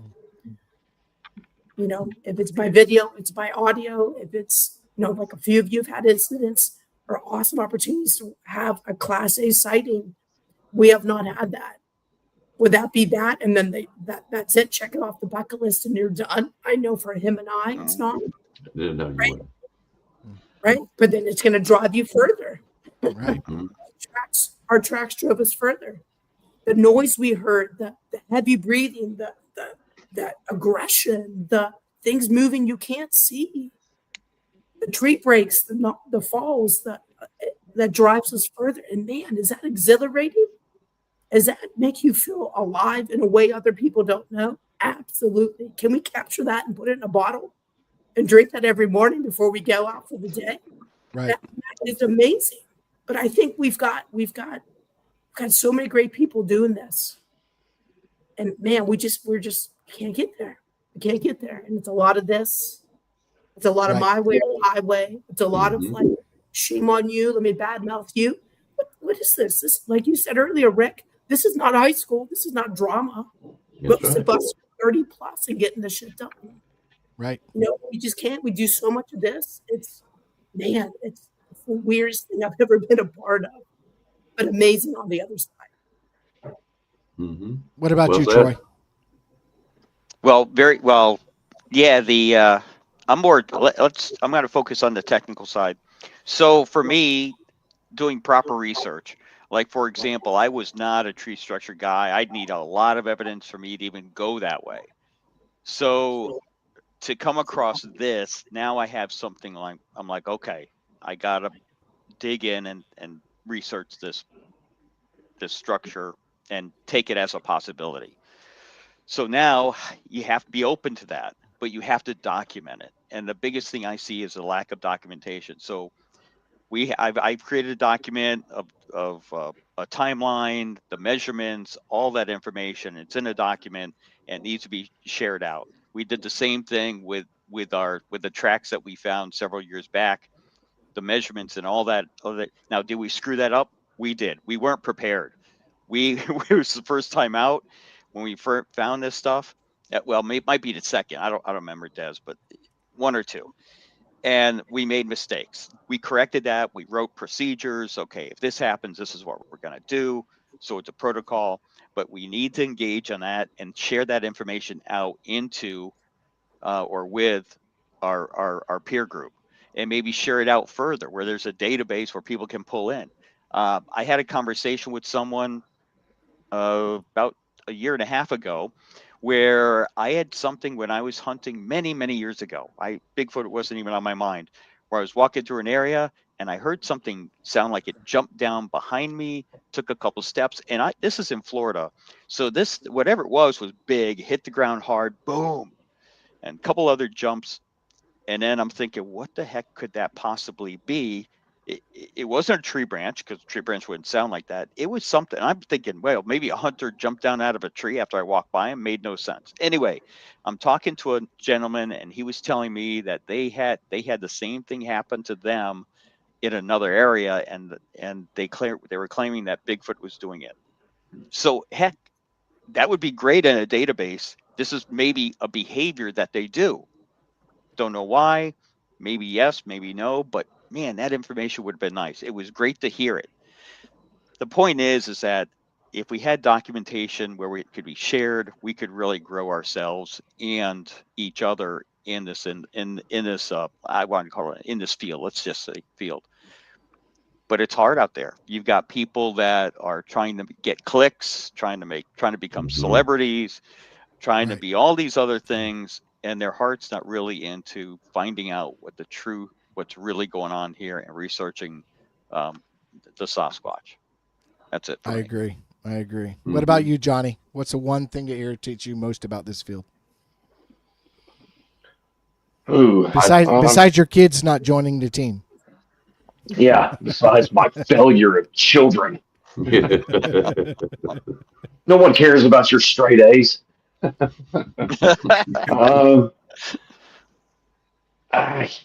a couple things that have irritated me over the years. I learned some very hard lessons very early on about it's just straight up dishonesty.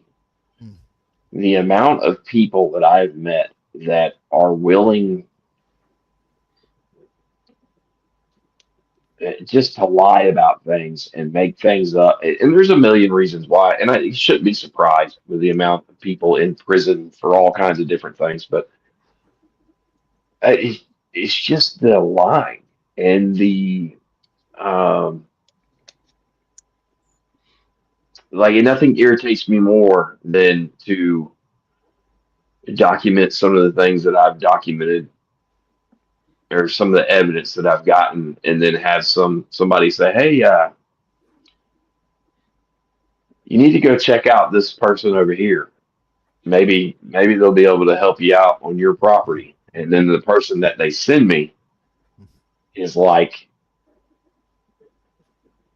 known hoaxer, like straight up just fake, and it's very hard. There's a dishonesty that comes with a lot of this with some people.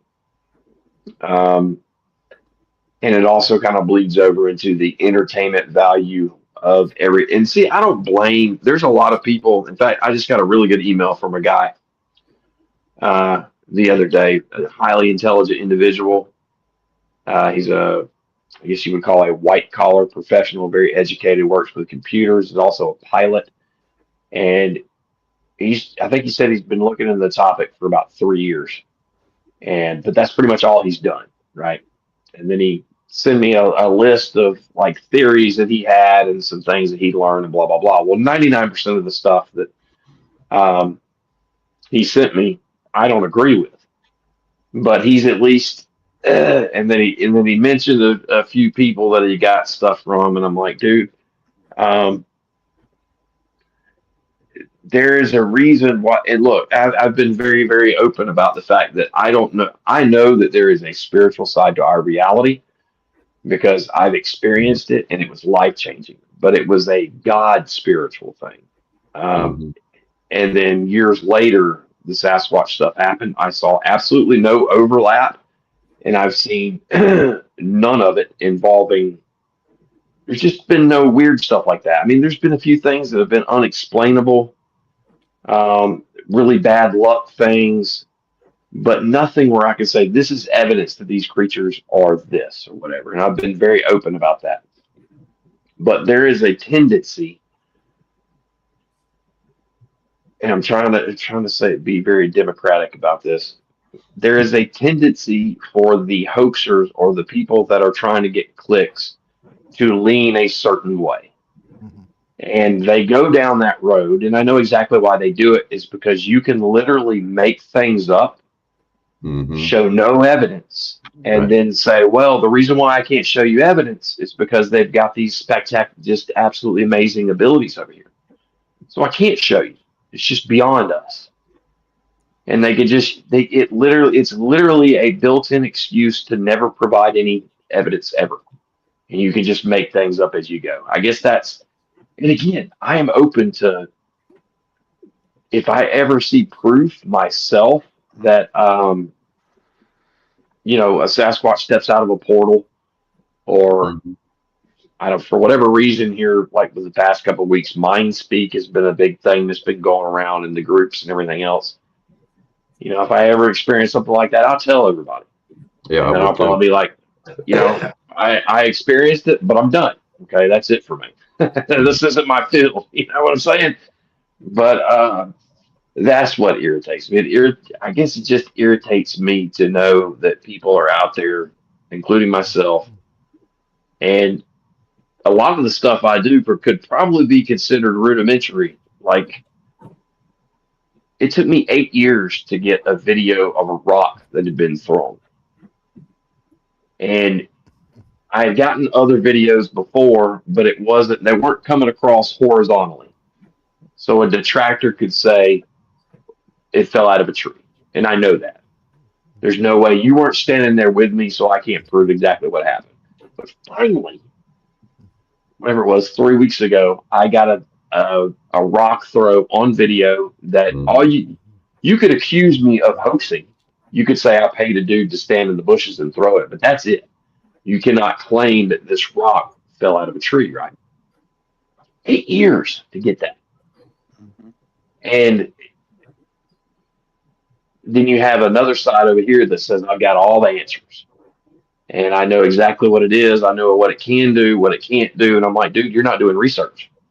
You're just not doing research. That's not what you're doing, right? Mhm. You're entertaining people. And I think everybody wants to rush to the finish line and say, I think people feel an obligation to pick a side, and they feel an obligation to say, hey, Sasquatch is this. And then they stick to that path because nobody wants to look stupid. Everybody wants to look like they know what they're talking about. They always want to be right. Well, I'm not. I'm human. I'm gonna make mistakes. I don't know exactly what these things are. I don't know exactly what they're capable of. So I try to stick to reporting what I experience and what I find and nothing else. I don't go off into a bunch of stuff that I don't fully understand. Things I don't have any, actual experience with. But like with the rock throw, we all know that's like one of the first things you learn when you get into this topic. One of the first stories you hear. That's what Sasquatch does. They throw rocks. They throw sticks. You hear it all the time. But how many videos of a Sasquatch throwing a rock do we have? Right? It seems like we've all just kind of put, not all of us, but a lot of people have put the cart before the horse, and it's like everybody's skipping steps. And I see it all as like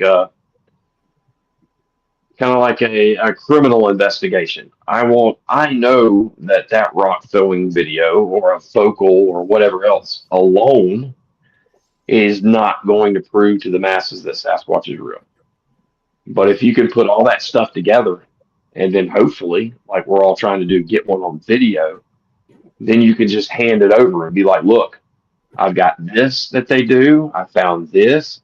I got a vocal. I got a rock throw. And now I got the video.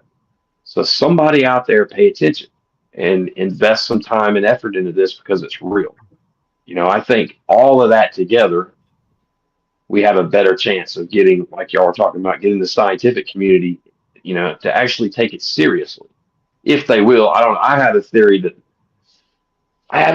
the government's probably not going to let that happen. Mhm. But, you know, pipe dreams, I guess. But yeah, obviously I have a lot of gripes. But and the last thing I'll say is this: as many people as I've seen do dishonest things, steal people's, you know, research areas, steal information, just all kinds of weird stuff. I knew individuals that like really had good information, and I knew by the things that they were talking about that they had experienced these things because I'd experienced them myself. But at the same time, they would lie to you, Mm-hmm. and I'm like, dude, why? You already got good stuff. You already got more experience than most people. Why are you making this? And I knew that because it was confirmed from somebody else I knew. Anyway, but the last thing I'll say, even though I've experienced a lot of things that made me very distrusting, and I brought up that email because the dude was saying that it seems like a lot of Sasquatchers are siloed, just like you were talking about. They're acting independently. And a lot of the reason why I think people do that is because they have a hard time trusting each other. You know, you don't really know, you just don't know what you're getting into with people unless you actually get to know them. You know, but anyway, the last thing I will say, as many bad experiences I've had with that, I've probably met twice as many people that are good, honest people. Mhm. So as much, it's just a matter of weeding those out, you know. And I wish to God people would quit sending me, hey, go check this dude out. He says that they did this with a marble and he's got 70,000 followers and then fake pictures. And I'm like, how are y'all not? You know, it's just, I'm like, what are y'all doing? But anyway, Yeah, I agree. And between you and especially Desi, everybody hit some great points. And I think what irritates me the most is the research field itself, the people involved in it. Because I've met some what I thought at the time were great people that I admired. I admired their research. I admired what they were doing. And throughout this field, you'll end up meeting these people or talking to these people or becoming cordial with these people, and then you find out that they're not who they portrayed themselves to be. And I think that's what irritates me the most in this field is, especially me. And me and Johnny's had this discussion. I've openly said this discussion about Johnny, what brought me, attracted me to Johnny and Johnny's research. And I won't go into that tonight. You know, Johnny knows, and you know, people that know me know. But I've ran into other people that I felt the same way in the beginning, and I used to use the word integrity. It's all about integrity. You know what I mean? Taking ownership and being an honest person. But because I used the word integrity, that became a problem. And I was like, wait a minute, how is me, and integrity comes a long ways with me being in the military, and especially in the job field that I'm in, integrity is everything. Everything. Okay? I have terminated people because of integrity. Okay? And just because I use the term, all of a sudden I don't have integrity. Oh, anybody who uses that term all the time doesn't have integrity. Dude, define that. Somebody define that statement to me. How can you come up with that conclusion? See what I'm saying? And then, you hear the warnings. Hey, don't associate with this person. Don't associate because this is what they do and this is what they do. There's a lot of people that are big names in this field that actually have a very poor reputation. See what I'm saying? When you dig deep and researchers, it's people that are interested in the field. They're interested in the topic. They're the ones that are subscribers and believe in all this. But when you get to the bare bones, the actual researchers that deal with these people, have conversations with these people, you're going to find out the truth. You're going to find out the real sense of that person. And that's what I think bothered me the most is doing this, is I've ran across people that literally I held at a very high accord and they blew it. They destroyed it. See what I'm saying? Their integrity is gone in my sense. These are people that if they worked for me, I would have fired them because of their actions or words or behaviors and stuff like that. So I think in the field, that's what irritates me the most is, and I've made this comment many times on the podcasts and different channels and stuff like that is, the Bigfoot, and we use this term loosely when we say, it's a family or it's a group or, whatever. It's a very hostile environment. It's a very hostile environment. So if you get into this field and you start putting stuff out there, you have to have thick skin. Mm-hmm. You really do, because there are some very hostile people because it comes down to one word, pride. Pride. All of them think they're better than you. All of them think that their evidence is better than what you have. See what I'm saying? So it becomes a pride issue. And if researchers would get past that, and like Desi said, start working together, start having communication, start talking, and start, creating these peer groups and having open discussion with one another as professionals, as human beings, and not taking it personally, then we'll go a lot further. We'll move a lot further.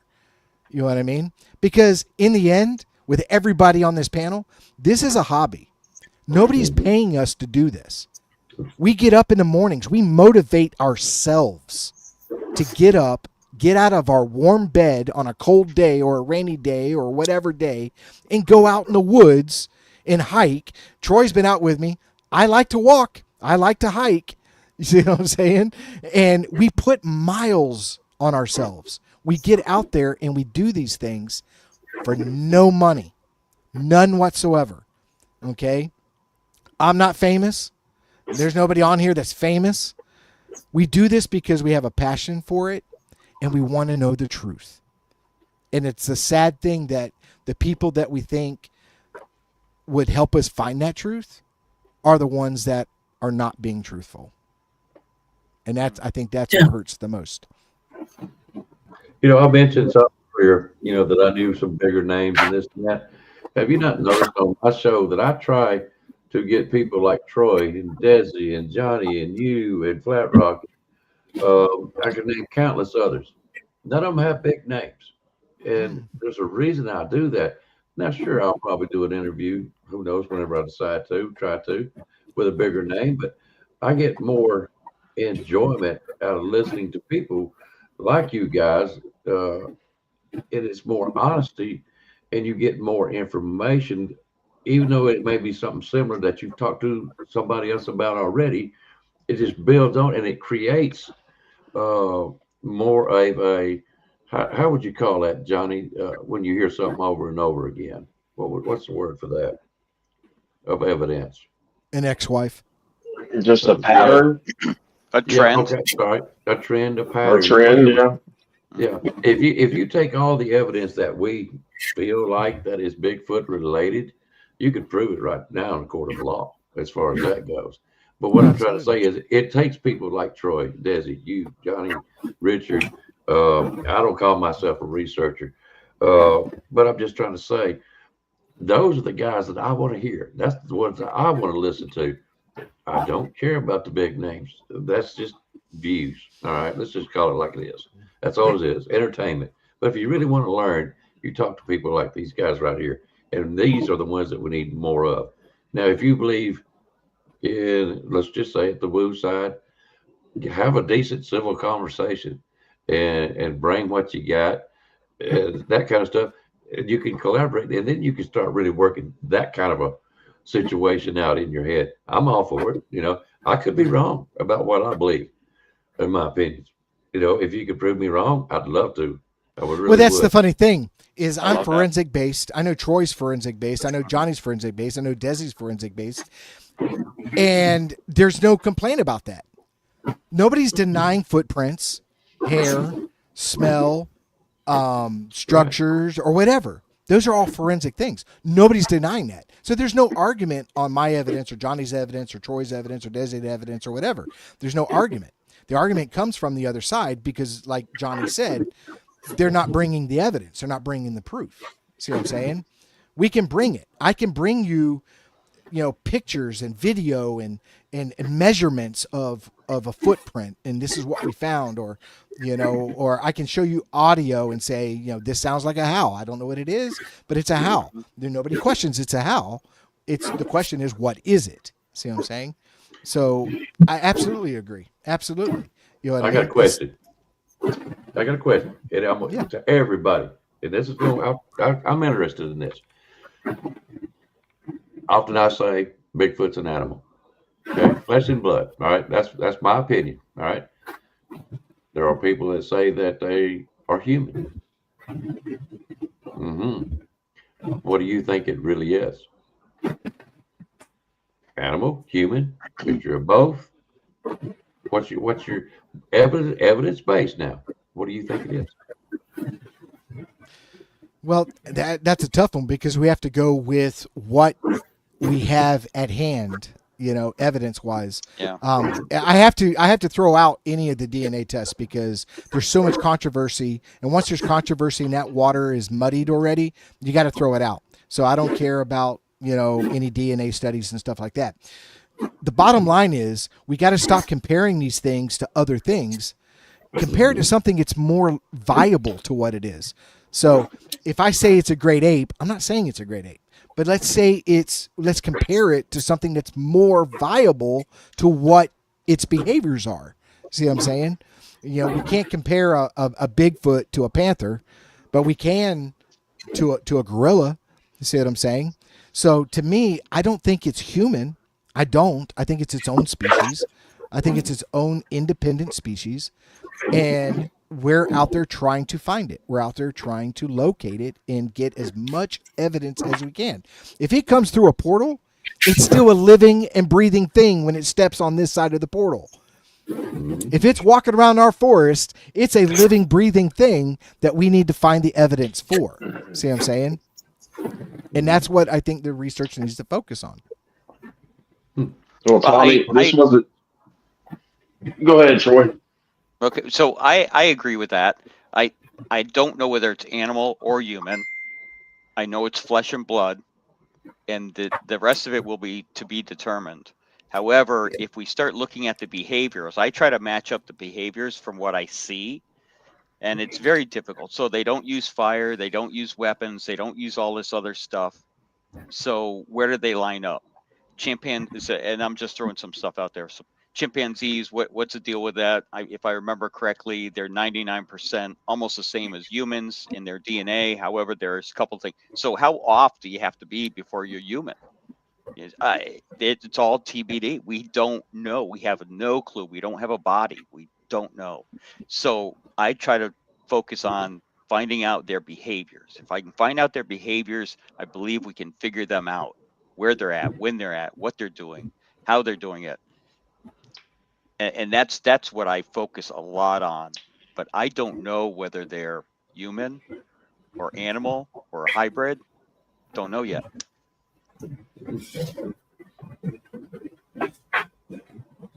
Go ahead, Well, I've been working on something which is kind of funny. I'll bring this up. You're not going to be able to see it. I wasn't prepared to do this in here because the camera's not good enough. But basically, I have a list over here where I was working on like the different types of evidence and actually getting to this exact point. Richard, get out of my head. And up at the top, you can't see it, but I've got different options for what these creatures are: ape, interdimensional, spiritual, hominid, right? And then starting at the bottom, I've got the different types of evidence that convince people that these creatures are real, starting from the very bottom, which is just documented history, like Native American history. Mhm. Like that's like the bottom of the barrel. But, sometimes people, that's all they need to hear and they believe it. And that's just pretty much how it worked. And I went up to secondhand sightings, modern firsthand account, physical evidence, documented interactions, video, multiple videos, one source, multiple videos, multiple sources. And then when you get here, to me, the thing that I guess you can say kind of irritates me is when people are super convinced like what category it's in. And now I'm not talking about like I think it's this, because I agree. I mean, I've got my opinion of what I kind of think they are. Mhm. But people that state unequivocal, because I'll put a video out and I'll have 3 different people tell me that these creatures are 3 different things, and the one thing they have in common is they all know they're right, and that just simply can't be right. So in order to know exactly what it is, you're trying to figure out like what level of evidence is it going to take to know that. What is a requirement for either you or the community in general to have accomplished in order to say, hey, it is interdimensional or it's an ape? And I started with, at the bottom of the barrel is DNA, then long-term observation, a body, and then everybody would be convinced by one in captivity that you could actually go see in a zoo. That'd be top of the line evidence for everyone, right? Mhm. But you've got to have these. You have got to have these, or at least one of these, in order to say 100% what it is. And nobody has any of these yet that we know of. So you can't have a 100% answer as to what it is, because we haven't accomplished that. Now, I agree with Troy when it comes to, like what they actually do. And I can't remember what word you used, Troy. Behavior. Their behavior, exactly. And the behavior that I've witnessed or experienced tells me they're highly intelligent. And to me, from what I've seen, they've got to be in between human and ape somewhere, just from the amount of intellect they seem to have and the things I've seen them do or experience them, or what I think they're doing, at least. Let me say that. Like work problem solving and doing things like they know how we are going to interact to certain things. They know how to manipulate us. They seem to know if they throw a rock over here, we're going to look at the rock that's thrown over here. And then meanwhile, you've got one that came up behind you. Apes, chimpanzees, gorillas, they're all very, very smart. But there seems to be one level above all that these creatures seem to be capable of. Yep. But that still doesn't tell me, without DNA, a body, one being in captivity, or long-term observation, exactly what it is. So, good job, Richard. Well, You that been was hiding in my Tommy's bushes question. again? Oh, Tommy, yeah. That was Tommy's Tommy, question. But I you been do hiding in my have, bushes, man? but I do have more questions. I do have more questions, and on this one, let's start with Desi. What do you think is the most misunderstood aspect of Sasquatch research that you wish people understood? There's a test. There's a test on this later. Goodness, I'm gonna fail. Misunderstood aspect. There's a lot of people think we're searching for something that doesn't exist. So you're wasting your time, you're wasting your money, you are um, going after something that is not real, right? So um, that piece of the search, I mean, at least for myself, fuels me more. But you don't, for someone to have an assumption or a firm belief or affirmation that you're doing this, as often as you are, and you're going to have no results, you're going to have an outcome, and you end up empty-handed. Um, that really kind of shakes me, because more often than not, we all know we're going to go out there and we're going to have no experiences. But I'll be damned, we're going to find what Mother Nature has presented us, right? Mother Nature has given us all this. God has given us all this. All the things that we have torn down, especially in our state, we're taking acreage out at a blink of an eye. But every week, something else goes up. A building goes up, and trees come down, right?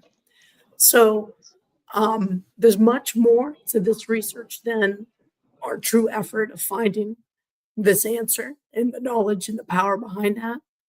It is just having this appreciation for life that surrounds us that many people miss every single day. So I'd say for those, Mhm. I'm not going to say the non believers. Yeah, I'll call them non believers, not haters, just non believers. Open your eyes up, man. Get out there and enjoy what life has to offer you. It's not always behind a computer screen, on a big screen TV, or on your cell phone. It is out where we all started from. We all came from somewhere, right? And to the question that Tommy answered or asked a little bit ago, man, like, we're trying to figure this out, but this could be if it's between this, our DNA and the small percentage of difference between us and the ape, such a small percentage of difference with our DNA. I have my mind and my heart, and I'm just saying this because I didn't get a chance to bring up my little 2 cents, as I really think we have we're discovering, science is discovering other hominids every year. A body is being dug up, bones are being dug up that are making our evolutionary chain grow bigger and bigger and bigger. And I really don't think we've scratched even the surface of it yet. So, but yeah, that misunderstanding is you're wasting your time, and everything going along with that. You're not really getting anything out of this. We're getting a lot out of this. And it's not just what we have in nature. We're building friendships. We're making new family members. We don't have to be blood to be family. I mean, with Troy, I'd do anything for him, and I feel confident he'd do anything for me too. Yeah, but did he? But did Troy eat your toe? I ate your toe. That was a good toe, wasn't it? That was a great toe. Those that don't remember, we were at the Bigfoot conference, and she had this giant Bigfoot pretzel, and she kept, hey, take a bite, take it. So I took a toe. So I ate your toe. You're welcome to many more, brother. What about you, Troy? What's the most misunderstood aspect that you wish people would understand? Well, I think and it's pretty basic, I think, but the amount of work that we put into it and the amount of evidence that we don't get out of it. So because of we found these tracks, 3-4 years ago, and we found little bits of tiny evidence along the way, vocals, maybe a track here, very hard to tell, but nothing concrete until recently, 3 or 4 years later. Now we have the possibility of a structure. So all that time that we put in, we've got really two big possibilities. The first one, we're 98% sure that these are real tracks. They're slight possibility they could be something else, but 98% sure, because we're never 100% until we see them lay that track down. Right. Anyway, with the structure now we've got another bit. So we don't get evidence every single time we go out. It doesn't happen that way. It doesn't. It takes a lot of research, a lot of time in the woods to get real factual evidence. Johnny Two Bears mentioned hoaxing, very difficult, right? They ruin this field for other people. When people are hoaxing, they destroy the real research. They destroy it. and they Correct. can't. They need to stop doing that. They need, for clicks, for whatever reason why, they need to stop it. This evidence is very difficult to come by, and we put a lot of work into it. It's No, just I the way it agree. is. Just I the way it is. agree 100% because tomorrow I can go out and create something. Yeah. And all of a sudden I get a million views, or I get this, or I get that. I go from, I mean, my channel, my personal research channel is 2,500 subscribers. I can go to 10,000 subscribers. Yeah. Because there are people that have proven that if you do the crazy stuff, you'll get subscribers. But I'm true to myself. It's about that integrity. See what I'm It's saying? integrity. And I've said this, and I'll say it again. I've said it a lot. Be wary. It is a red flag that a researcher all the time has the it. He's oh, look at this, and this is this, and this is that. That is a major red flag. Troy, Desi, myself, Johnny, we've been doing this for a long time. Okay? And in 20 years, I've had enough close encounters, no class A, but close encounters to count on one hand in 20 years. Yeah. So you can go to my channel, you can go to your channel, go whoever's channel, and you'll see 500 videos and there's nothing there. But when it does happen, when you get that how, or you get that footprint, or get that, it makes it all worth it. See what I'm saying? It does. But could you create a footprint every single week? Could you create a structure every single week? Could you create a how every single week? Absolutely. Absolutely. But it's about integrity. Yep. So I tell these people, if you're watching a channel and they have evidence all the time, that's a red flag. That is a red flag, because the people I associate with, the people I do research with, the people I do my peer reviews with, all of them will tell you that's not possible. It's just not possible. It's impossible. It's not even probable. See what I'm saying? So that, again, I think that's the part that people, in my part, that I wish they would understand, is I can go out. Like me and you, Troy, I'll use you an example, and people that have gone out with me. We went out that day for what, 3-4 hours? Yeah. Okay. And how much evidence or possible did we get? Very little. Very little. And then I take that 4 hours and I've got to produce something that's palatable, 30 minutes.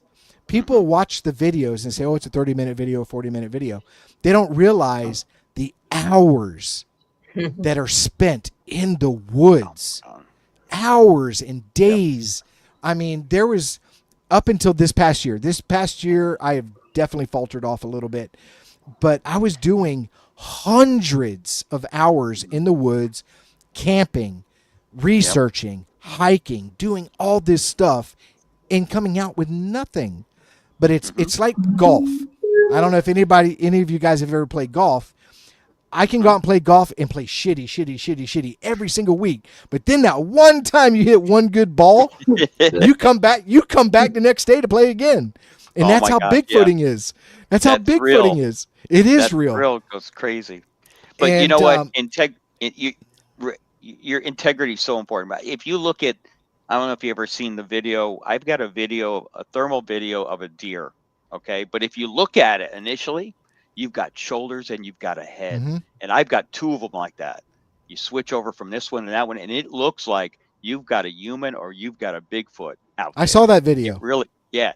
But if you wait and go through it, all of a sudden the ears come out and it's a Right. deer. Yeah. But when Right. I first saw it, I'm like, holy crap!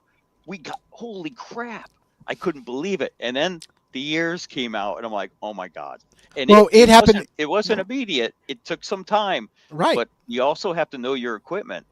But I could have stopped that. I could have just said, okay, here it is, and then stopped the video before Correct. the ears come out and said, look what we got. Right. Yeah. Exactly. Very- And it's all right. about integrity. The same thing happened to Johnny and us. We went out one night down here in Florida, and on the way back to the vehicles, we caught something on thermal. I don't remember who caught it on thermal, but it was on thermal, and it was upright.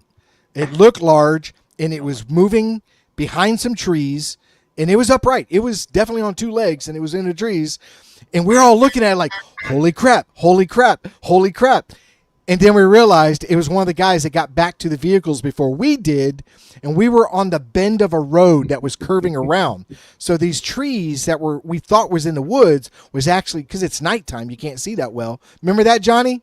You remember that? And it was somebody by the trucks. It was somebody by the vehicles. And it looked so, again, like you said, you could have just put that out there and people would have jumped all over it. They would. All over it. See what I'm saying? But through the investigation, we had, 5 researchers there. We're all looking at information. We were able to narrow it down that somebody was at the truck walking by. They were moving. And we had to get everybody lined up and measured out and find the spot where we were at and everything else. Reenacted it and everything. I love it. And we came to the conclusion that it was one of us over by the trucks and stuff like that. Like you said, that's where the integrity comes in. That's where it comes in.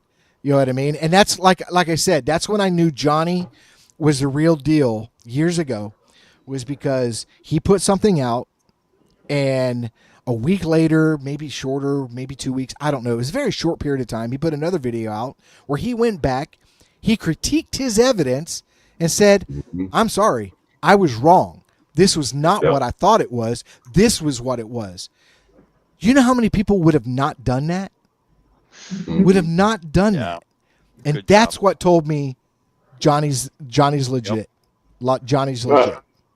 To be honest with you, it's also a little self-serving too, because the fact of the matter is, if you're honestly involved, if you're doing this to research and to learn and everything else, it's like the old saying, actually not to get biblical here, but building your house on a strong foundation. Just personally, if you go out and you get some type of evidence or whatever, and I've had this happen before actually, and it's why I pay attention to when people find stuff in my videos that they think it's wrong, or maybe I missed something, or they see Einstein or whatever. I go back every time. It doesn't matter whether I believe them or not, or whether I think they're right or not. I check it out. Because if you go and you get a piece of evidence and you're wrong and you won't admit it to yourself, then it takes you down this path that's not going in the right direction already. And if you just keep stacking falsehoods on top of each other, for you personally, you're never going to get anywhere. You're not going to. And I had one of the best examples of this is I had just gotten a video of, or not a video, an audio of what I believe to be one of them on my back deck.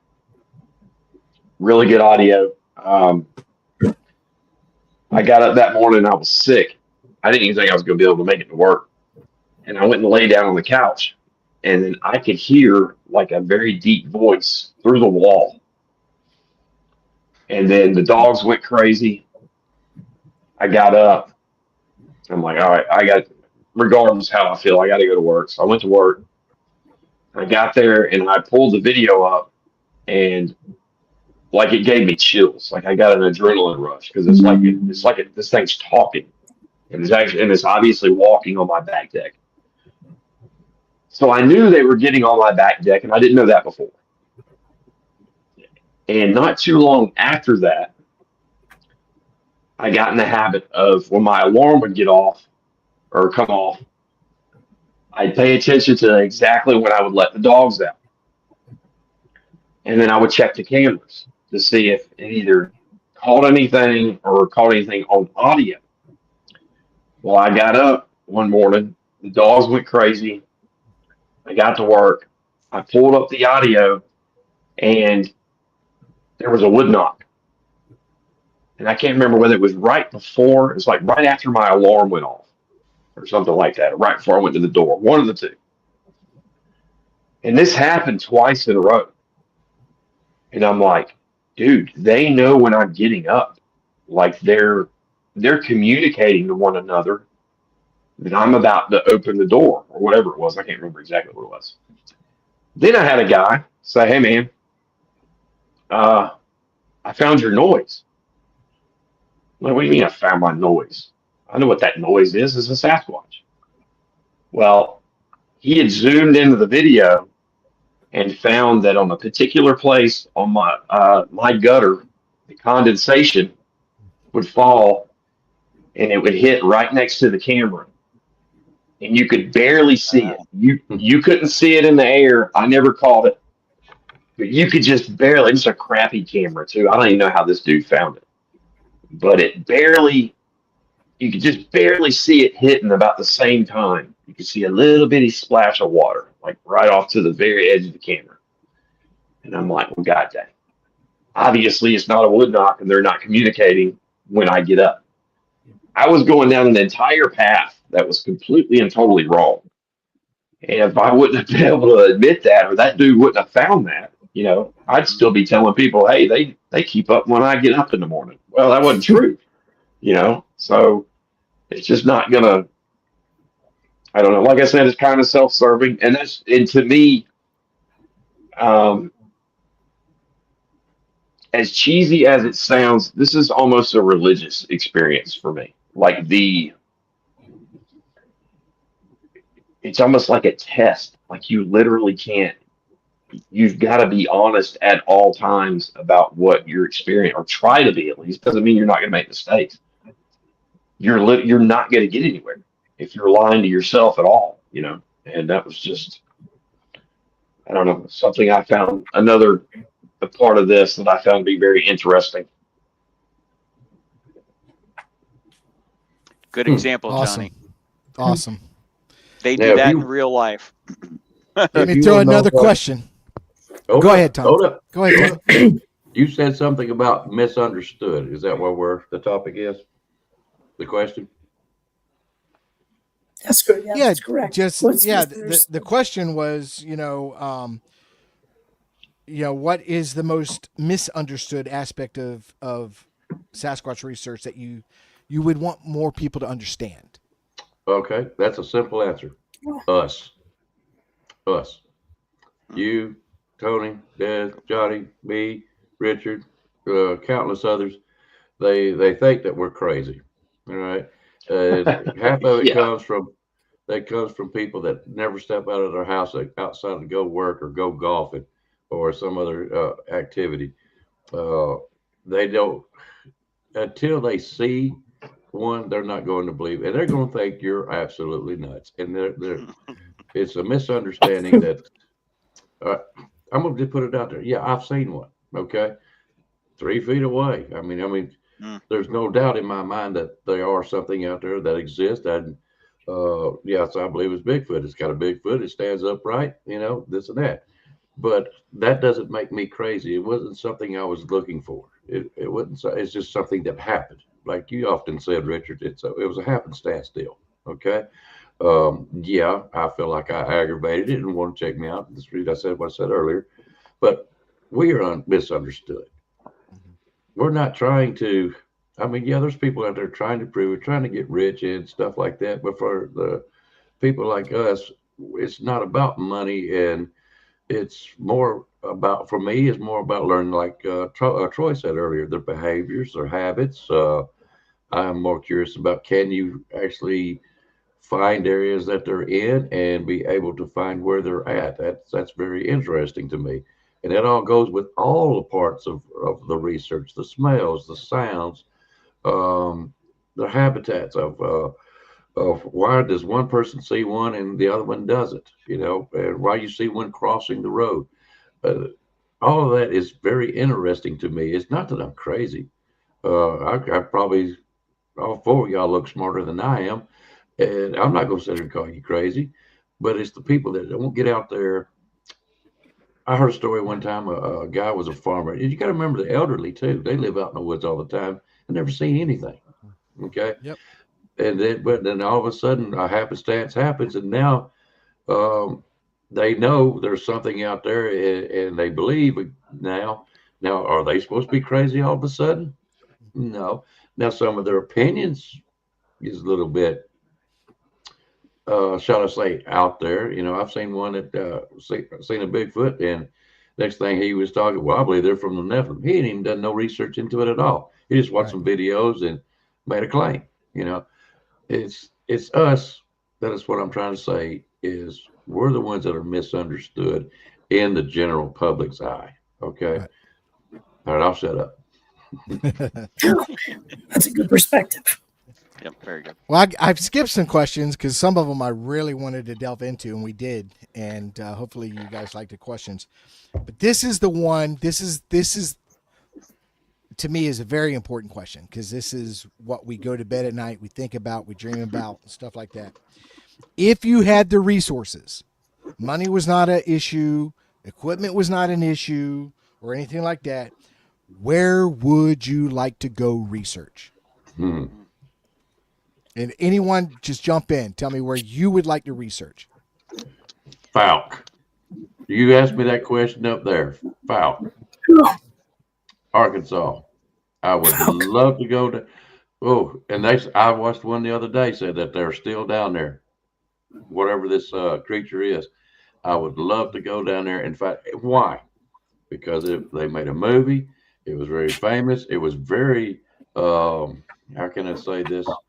It influenced a lot of us, probably, in a small way or a big way. It was a fantastic movie, whether it's true or not. I don't care. It was very influential to a lot of people, just like Patty was.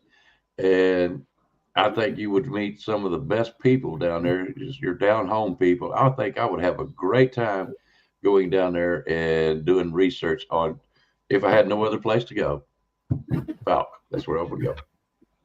What about you, Desi? Where would you go?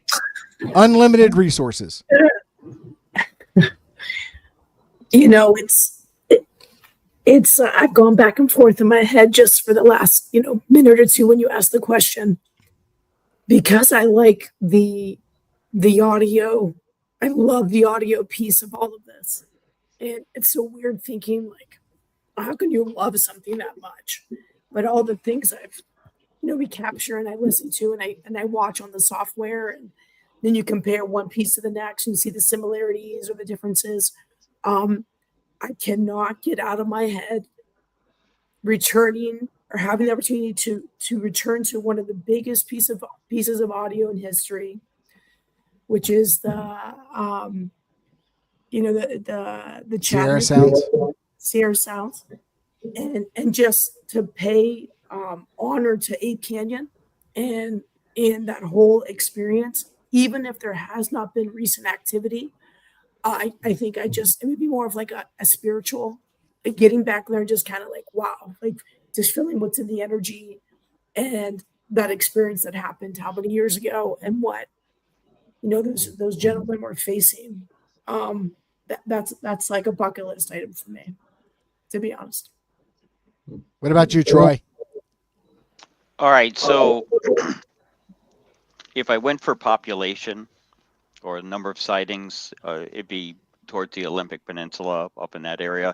They seem to have like nests, and you've heard all the stories. Mm-hmm. But that would be an area that would draw me to it, especially if I had all the resources and equipment. However, I don't know that area. It would be starting from scratch again, right? Digging in and maybe getting some local resources, people involved, and things like that. Maybe that would help. But I know where what we're doing here in Florida. I know the area. I would put it all into here.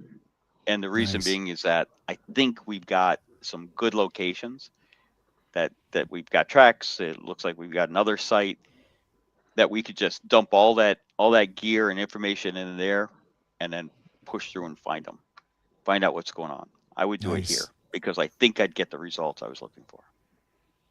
Yeah, that's awesome. Yeah, because you spend a lot of time, and I know the location. I won't say it on here, but you it's a very popular location, and a lot of people, if they do or do not realize, is Florida ranks third in the nation in sightings. It ranks third, so we're lucky enough that we technically don't have to go far. We're not traveling, even though I've had the opportunity to travel to other states and do this. I don't have to. See what I'm saying? The opportunity to have an opportunity to capture this thing on video is just as good here as it is anywhere else. See what I'm saying? Mhm. But I think for me, if I had unlimited resources, money, whatever, everything would work out perfect. And it's not necessarily 100%. Bigfoot would be 90% of it, but Oregon, I just think it's such a beautiful state with the mountains, the rivers. I would love to go and do a long-term camp out on kayaks down the rivers and do my research there. I think if I had the opportunity to do that, I would love it. But there's some places I have been that I would love to go back to if I had the finances to go back to. Uwharrie National Forest in North Carolina, I think, is an amazing area. I think Georgia is amazing. I think Ohio is amazing. I think opportunity is there. I think we're in a great time that, you know, and somebody brought this up in the chat room and about explaining why are there so many sightings now. And to answer that is, one, I would cut 50% of that as BS, to be honest with you. We've been in this field a long time. We all know 50% of it's probably not true. It's misidentified, or it's somebody creating something, or somebody wanting to be famous or whatever. But the reason why there's more sightings today than there was 50 years ago is technology. We all have fantastic cell phones. We're all out there with a handheld device that can do audio, it can do video, it can do pictures.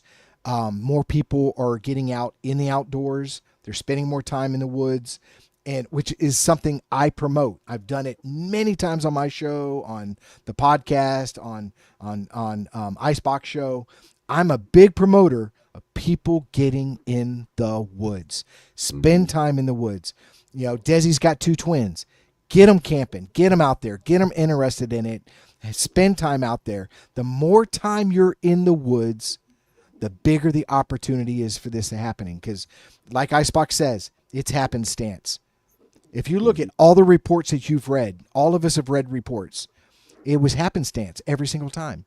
The person happened to be at the right place at the right time. They were camping, they were hiking, they were biking, they were fishing, they were hunting. They happened to be at the right place at the right time, and they had a Class A encounter with a Sasquatch. Again, I bring this up as point 2, is Bigfoot is not this man killer that's out there killing people and destroying people, missing 411, all that crap. It's not true.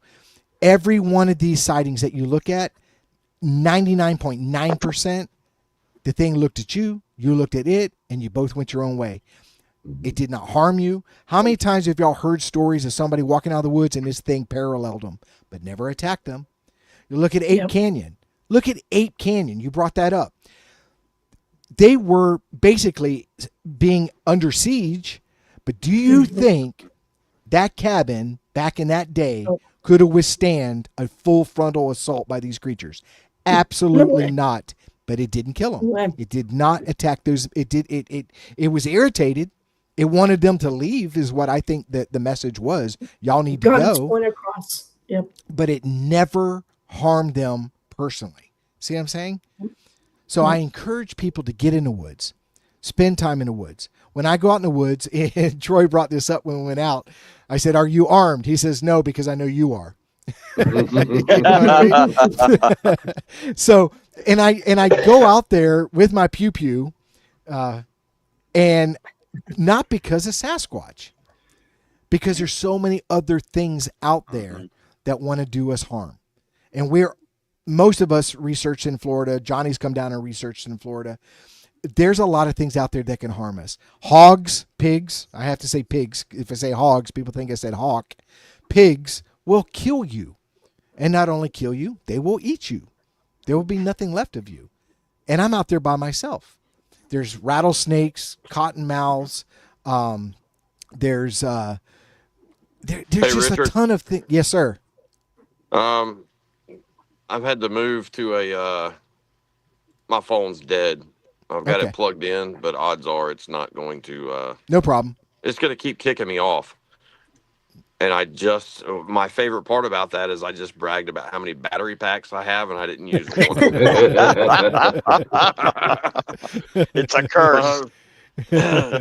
Anyway, thank all of y'all. This has been great. Absolutely amazing. I really appreciate y'all coming on, and it's been one of the best conversations I've had. Just having conversations in general, and I have thoroughly enjoyed it, and want to let y'all know that I appreciate it. Right Yeah, back well, at we you, have buddy. to. Thanks for having us. Yeah. Yeah. Well, no, y'all made our 1 year anniversary special.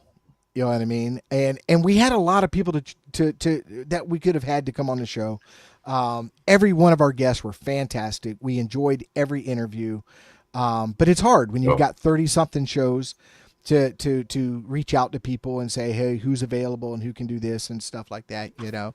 And I think everybody here was like-minded, you know, we're very, very, like I said, on the same frequency on what we're doing and how we're doing it. Again, I'm going to say this, and I will always say this. Everybody on here has an open invite to always come to my research area. I have nothing to hide. It's a beautiful place. I'm not stingy or anything like that. I think it doesn't have to be me to prove this thing. It could be anybody. If I bring Desi out there, or bring Troy out there, or Johnny, or Icebox, or anybody out there, and if they are the ones that get the video, or they're the ones that get the evidence, I'm okay with that. See what I'm saying? I'm not stingy about any of this. So you guys made this great. I love discussions like this. We all are. We take this very serious. We love the topic. I think if any of us were together at dinner or something like that, this is all we'd talk about all night long. You know what I mean? And I thank every single one of you guys for being here. Just to throw it out there, we did have one guest that didn't show up. I understood. He said he had a Christmas party. He does have some things going on in his life. But it was going to be David Sidoti, just so everybody knows. I was going to have Dave on. He did message me a couple days ago and asked me what time, and he said he had a Christmas party, and by the time he got home, he probably, just said it's too late. I don't know. But I did send him a message and, huh? He's drunk right now. Yeah. But I did send him a message and said we missed him. We miss him. He would have Probably been a great part of very this. interesting to ask him those questions right about now. Yeah. I hope you guys like the questions. I really hope you guys like the questions, because I sat there with a pad of Very paper, old school, nothing Chat GPT, and I sat down and I just started writing questions that I thought were interesting and keep this topic going and stuff like that, And again, I'm going to thank you guys too. We did. We're almost at 2 hours and 40 minutes, and that's Wow. fantastic. That's fantastic. We haven't had a That's long show in awesome. a while. And I hope we have more shows like this where it's open discussion, just talking about theories, ideas, and stuff like that. It's fantastic. Very enjoyable. So, again, Absolutely. Appreciate you guys are welcome anytime you want. And I told Troy that if you guys, Desi or Icebox or anybody, and especially Johnny, because Johnny will in a heartbeat, if you come across new evidence, you come across something you want out there, you're more than welcome to be on the show. You know what I mean? Cool. Send me pictures, send me video. I'll get it on here. We'll all look at it and have a good time. Just fantastic. I can't believe it's been a year. It's been a good year for you guys too. I'm proud of y'all. Yeah, it really has. And let me say You this, guys- Richard. Let me interrupt you. Richard has done about 90% of the work when it comes to getting guests, and him and I, it's part of the reason why I enjoy doing this with Richard is because I've never been a social butterfly. I'm just not built like that. I mean, I love talking about the subject for hours, but Richard he's done 90% of the work when it comes to reaching out to people and building contacts. And, I think he's pretty much knows every single researcher in the state of Florida. So he's, that's always been good. That's great. But Richard has definitely stepped up to the plate and learned how to do a lot of, everything dealing with the podcast itself. And all Richard- self-taught, man. Richard, just want to say I love you, man. I love you too, man. Hey, but I'm going to tell y'all this, and this is a funny story. I had options I had options. Oh yeah. Because here's a backstory. If anybody wants to listen to the backstory, I was on Icebox's show, Dirt Road Bigfoot, and we had a great show, and we were laughing and talking and having a great time. And it was probably about, I don't know, 10 minutes before the show was about to end. Johnny sends me a text. I'm literally answering the text while I'm on the show, and Johnny goes, "Hey man, you want to do a podcast?" And I was like, "Sure, what the hell? Sure, man." So we get off the show, and I'm packing things up because I had a different setup than I have now. And then Icebox calls me. He says, "Hey man, would you like to be a co-host on my show?"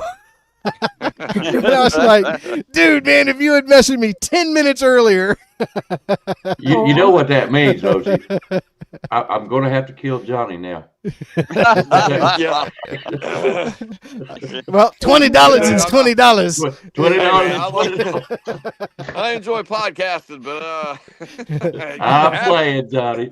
Johnny's one of my favorite people. He knows I'm playing.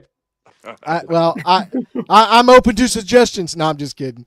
Like I said, either direction I went, if it was with Tommy or if it was with Johnny, both fantastic guys. I consider them brothers. They're very close to me. You'll never hear me say a bad word about them ever. And I'm just so happy to be doing what we're doing. I'm so thankful that Johnny invited me and said, "Hey, I want to do this. I want to collaborate with you." It's fantastic. I'm enjoying it.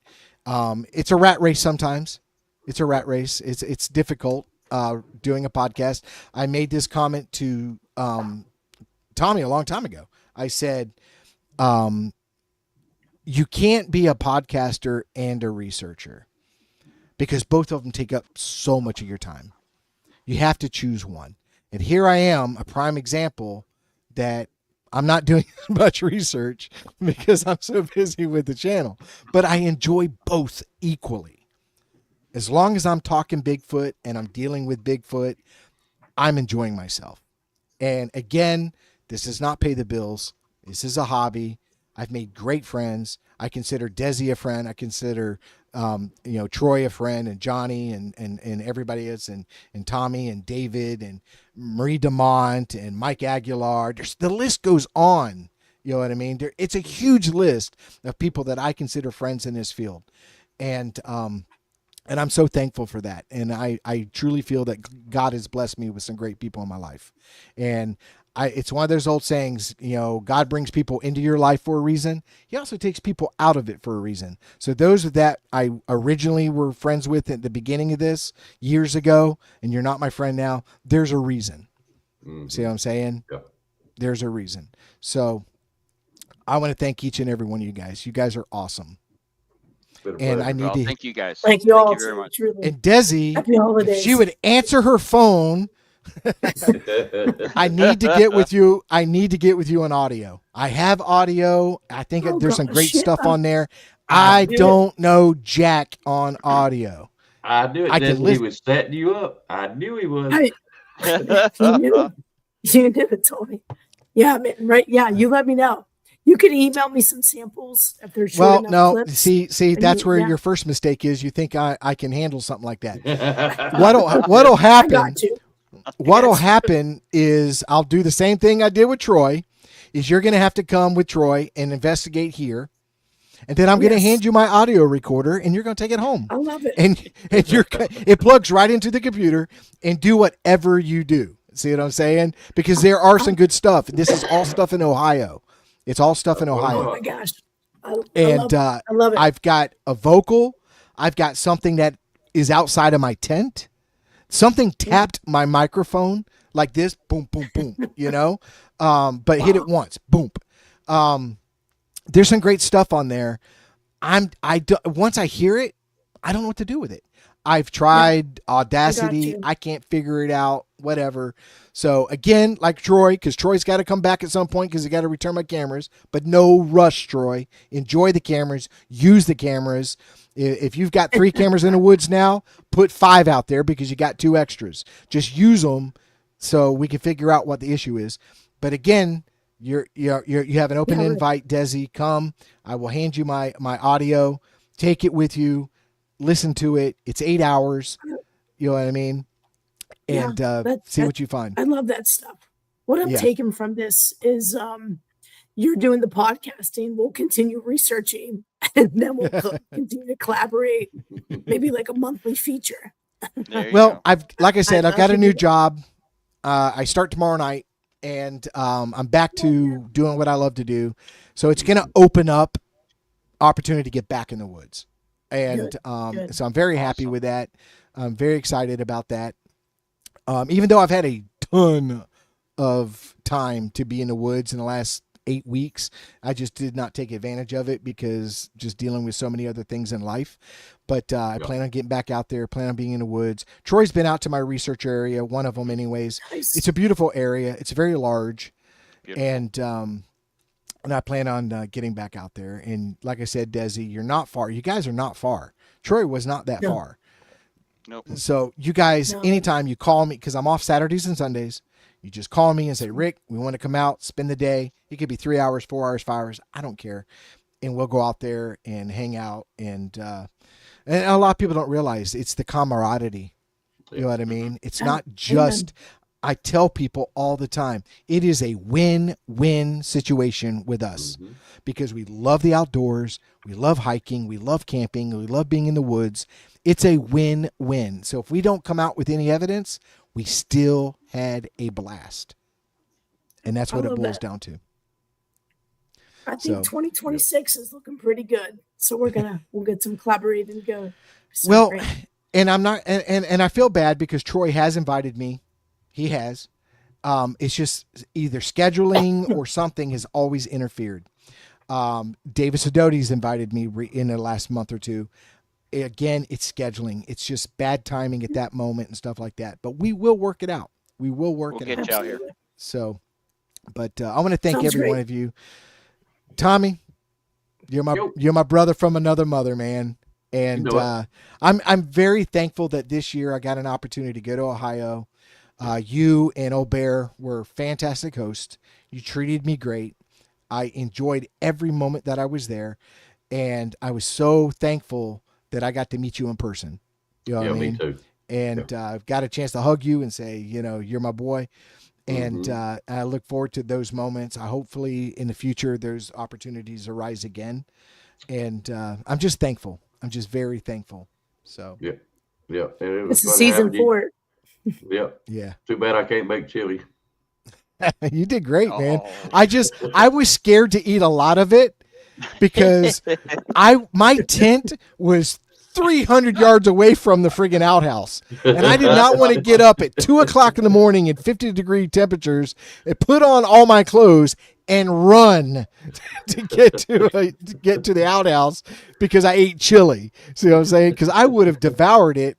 I was just scared to because I didn't want to get up in the middle of the night and have to take care of business. So, but I No, no, appreciate it. Really. No. I Hey, love tonight chili. was fun. I enjoyed meeting Troy and Desi. Thank y'all for coming and let me be Good a to see part ya. with y'all. Richard, always, man. Anytime you need me, thank you for letting me come on. And Johnny, Johnny needs to call me. Call me, Yeah. Johnny. Yeah, He's same- watching. I'm sure the same from us as well. Really enjoyed meeting you, Icebox. Richard, always a pleasure, and enjoyed meeting Johnny as well. Having Yeah, conversation. Great conversation tonight. I'm Loved telling it. you, Tommy, get them on your show. Get I'm them going on your to. show. I'm going to. Yeah. I've got. I have their things- contact information. They can't run. Yeah, I got a few other things I got to do. And, look for it coming up. It'll probably Good be in deal. January, That's but look for it, Troy. and He's Desi. been trying for a year Okay. to get Brian Darcy on there. So maybe you could do one show with all of you guys on there. I don't We know. could possibly I've give up on Brian. No, Brian's a good guy. I really would like to do a good interview with him, but he's busy. I understand that, so no big deal. Yeah, he's a great guy. Yeah, great I guy. really like Brian. He's another one you'll never hear me say anything bad about him. No. All right, well, guys, I got to get out of here myself. Thanks for having me Yeah. on here, Richard. It's about my bedtime. Some of us got to work tomorrow. Yep. I got a big day tomorrow. I'm meeting with my client and work out some details and good to go. I'm very happy. Life is good. All right, guys. I'm out of Congratulations here. on that 1 year. Yeah, Thank you. I absolutely. appreciate you Took the guys. words Let's out of do it my again. mouth. And if y'all have anybody that you deal with or whatever, and you think they'd be a good person on the show, send me the information. I'll hit them up. I'll talk to them. Okay. Sounds All right. great. Will do. You got yeah. Hey, hope you have Yeah. another good year. I hope so Yep. too. Happy holidays, guys. Yeah. God bless Merry each and Christmas. every one of you guys. All right. Hey, have a See ya. good night. Bye, guys.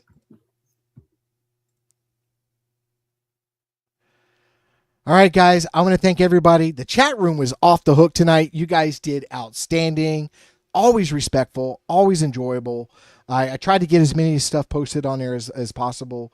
Thank you for being a part of our 1-year anniversary show. I hope we have another great year.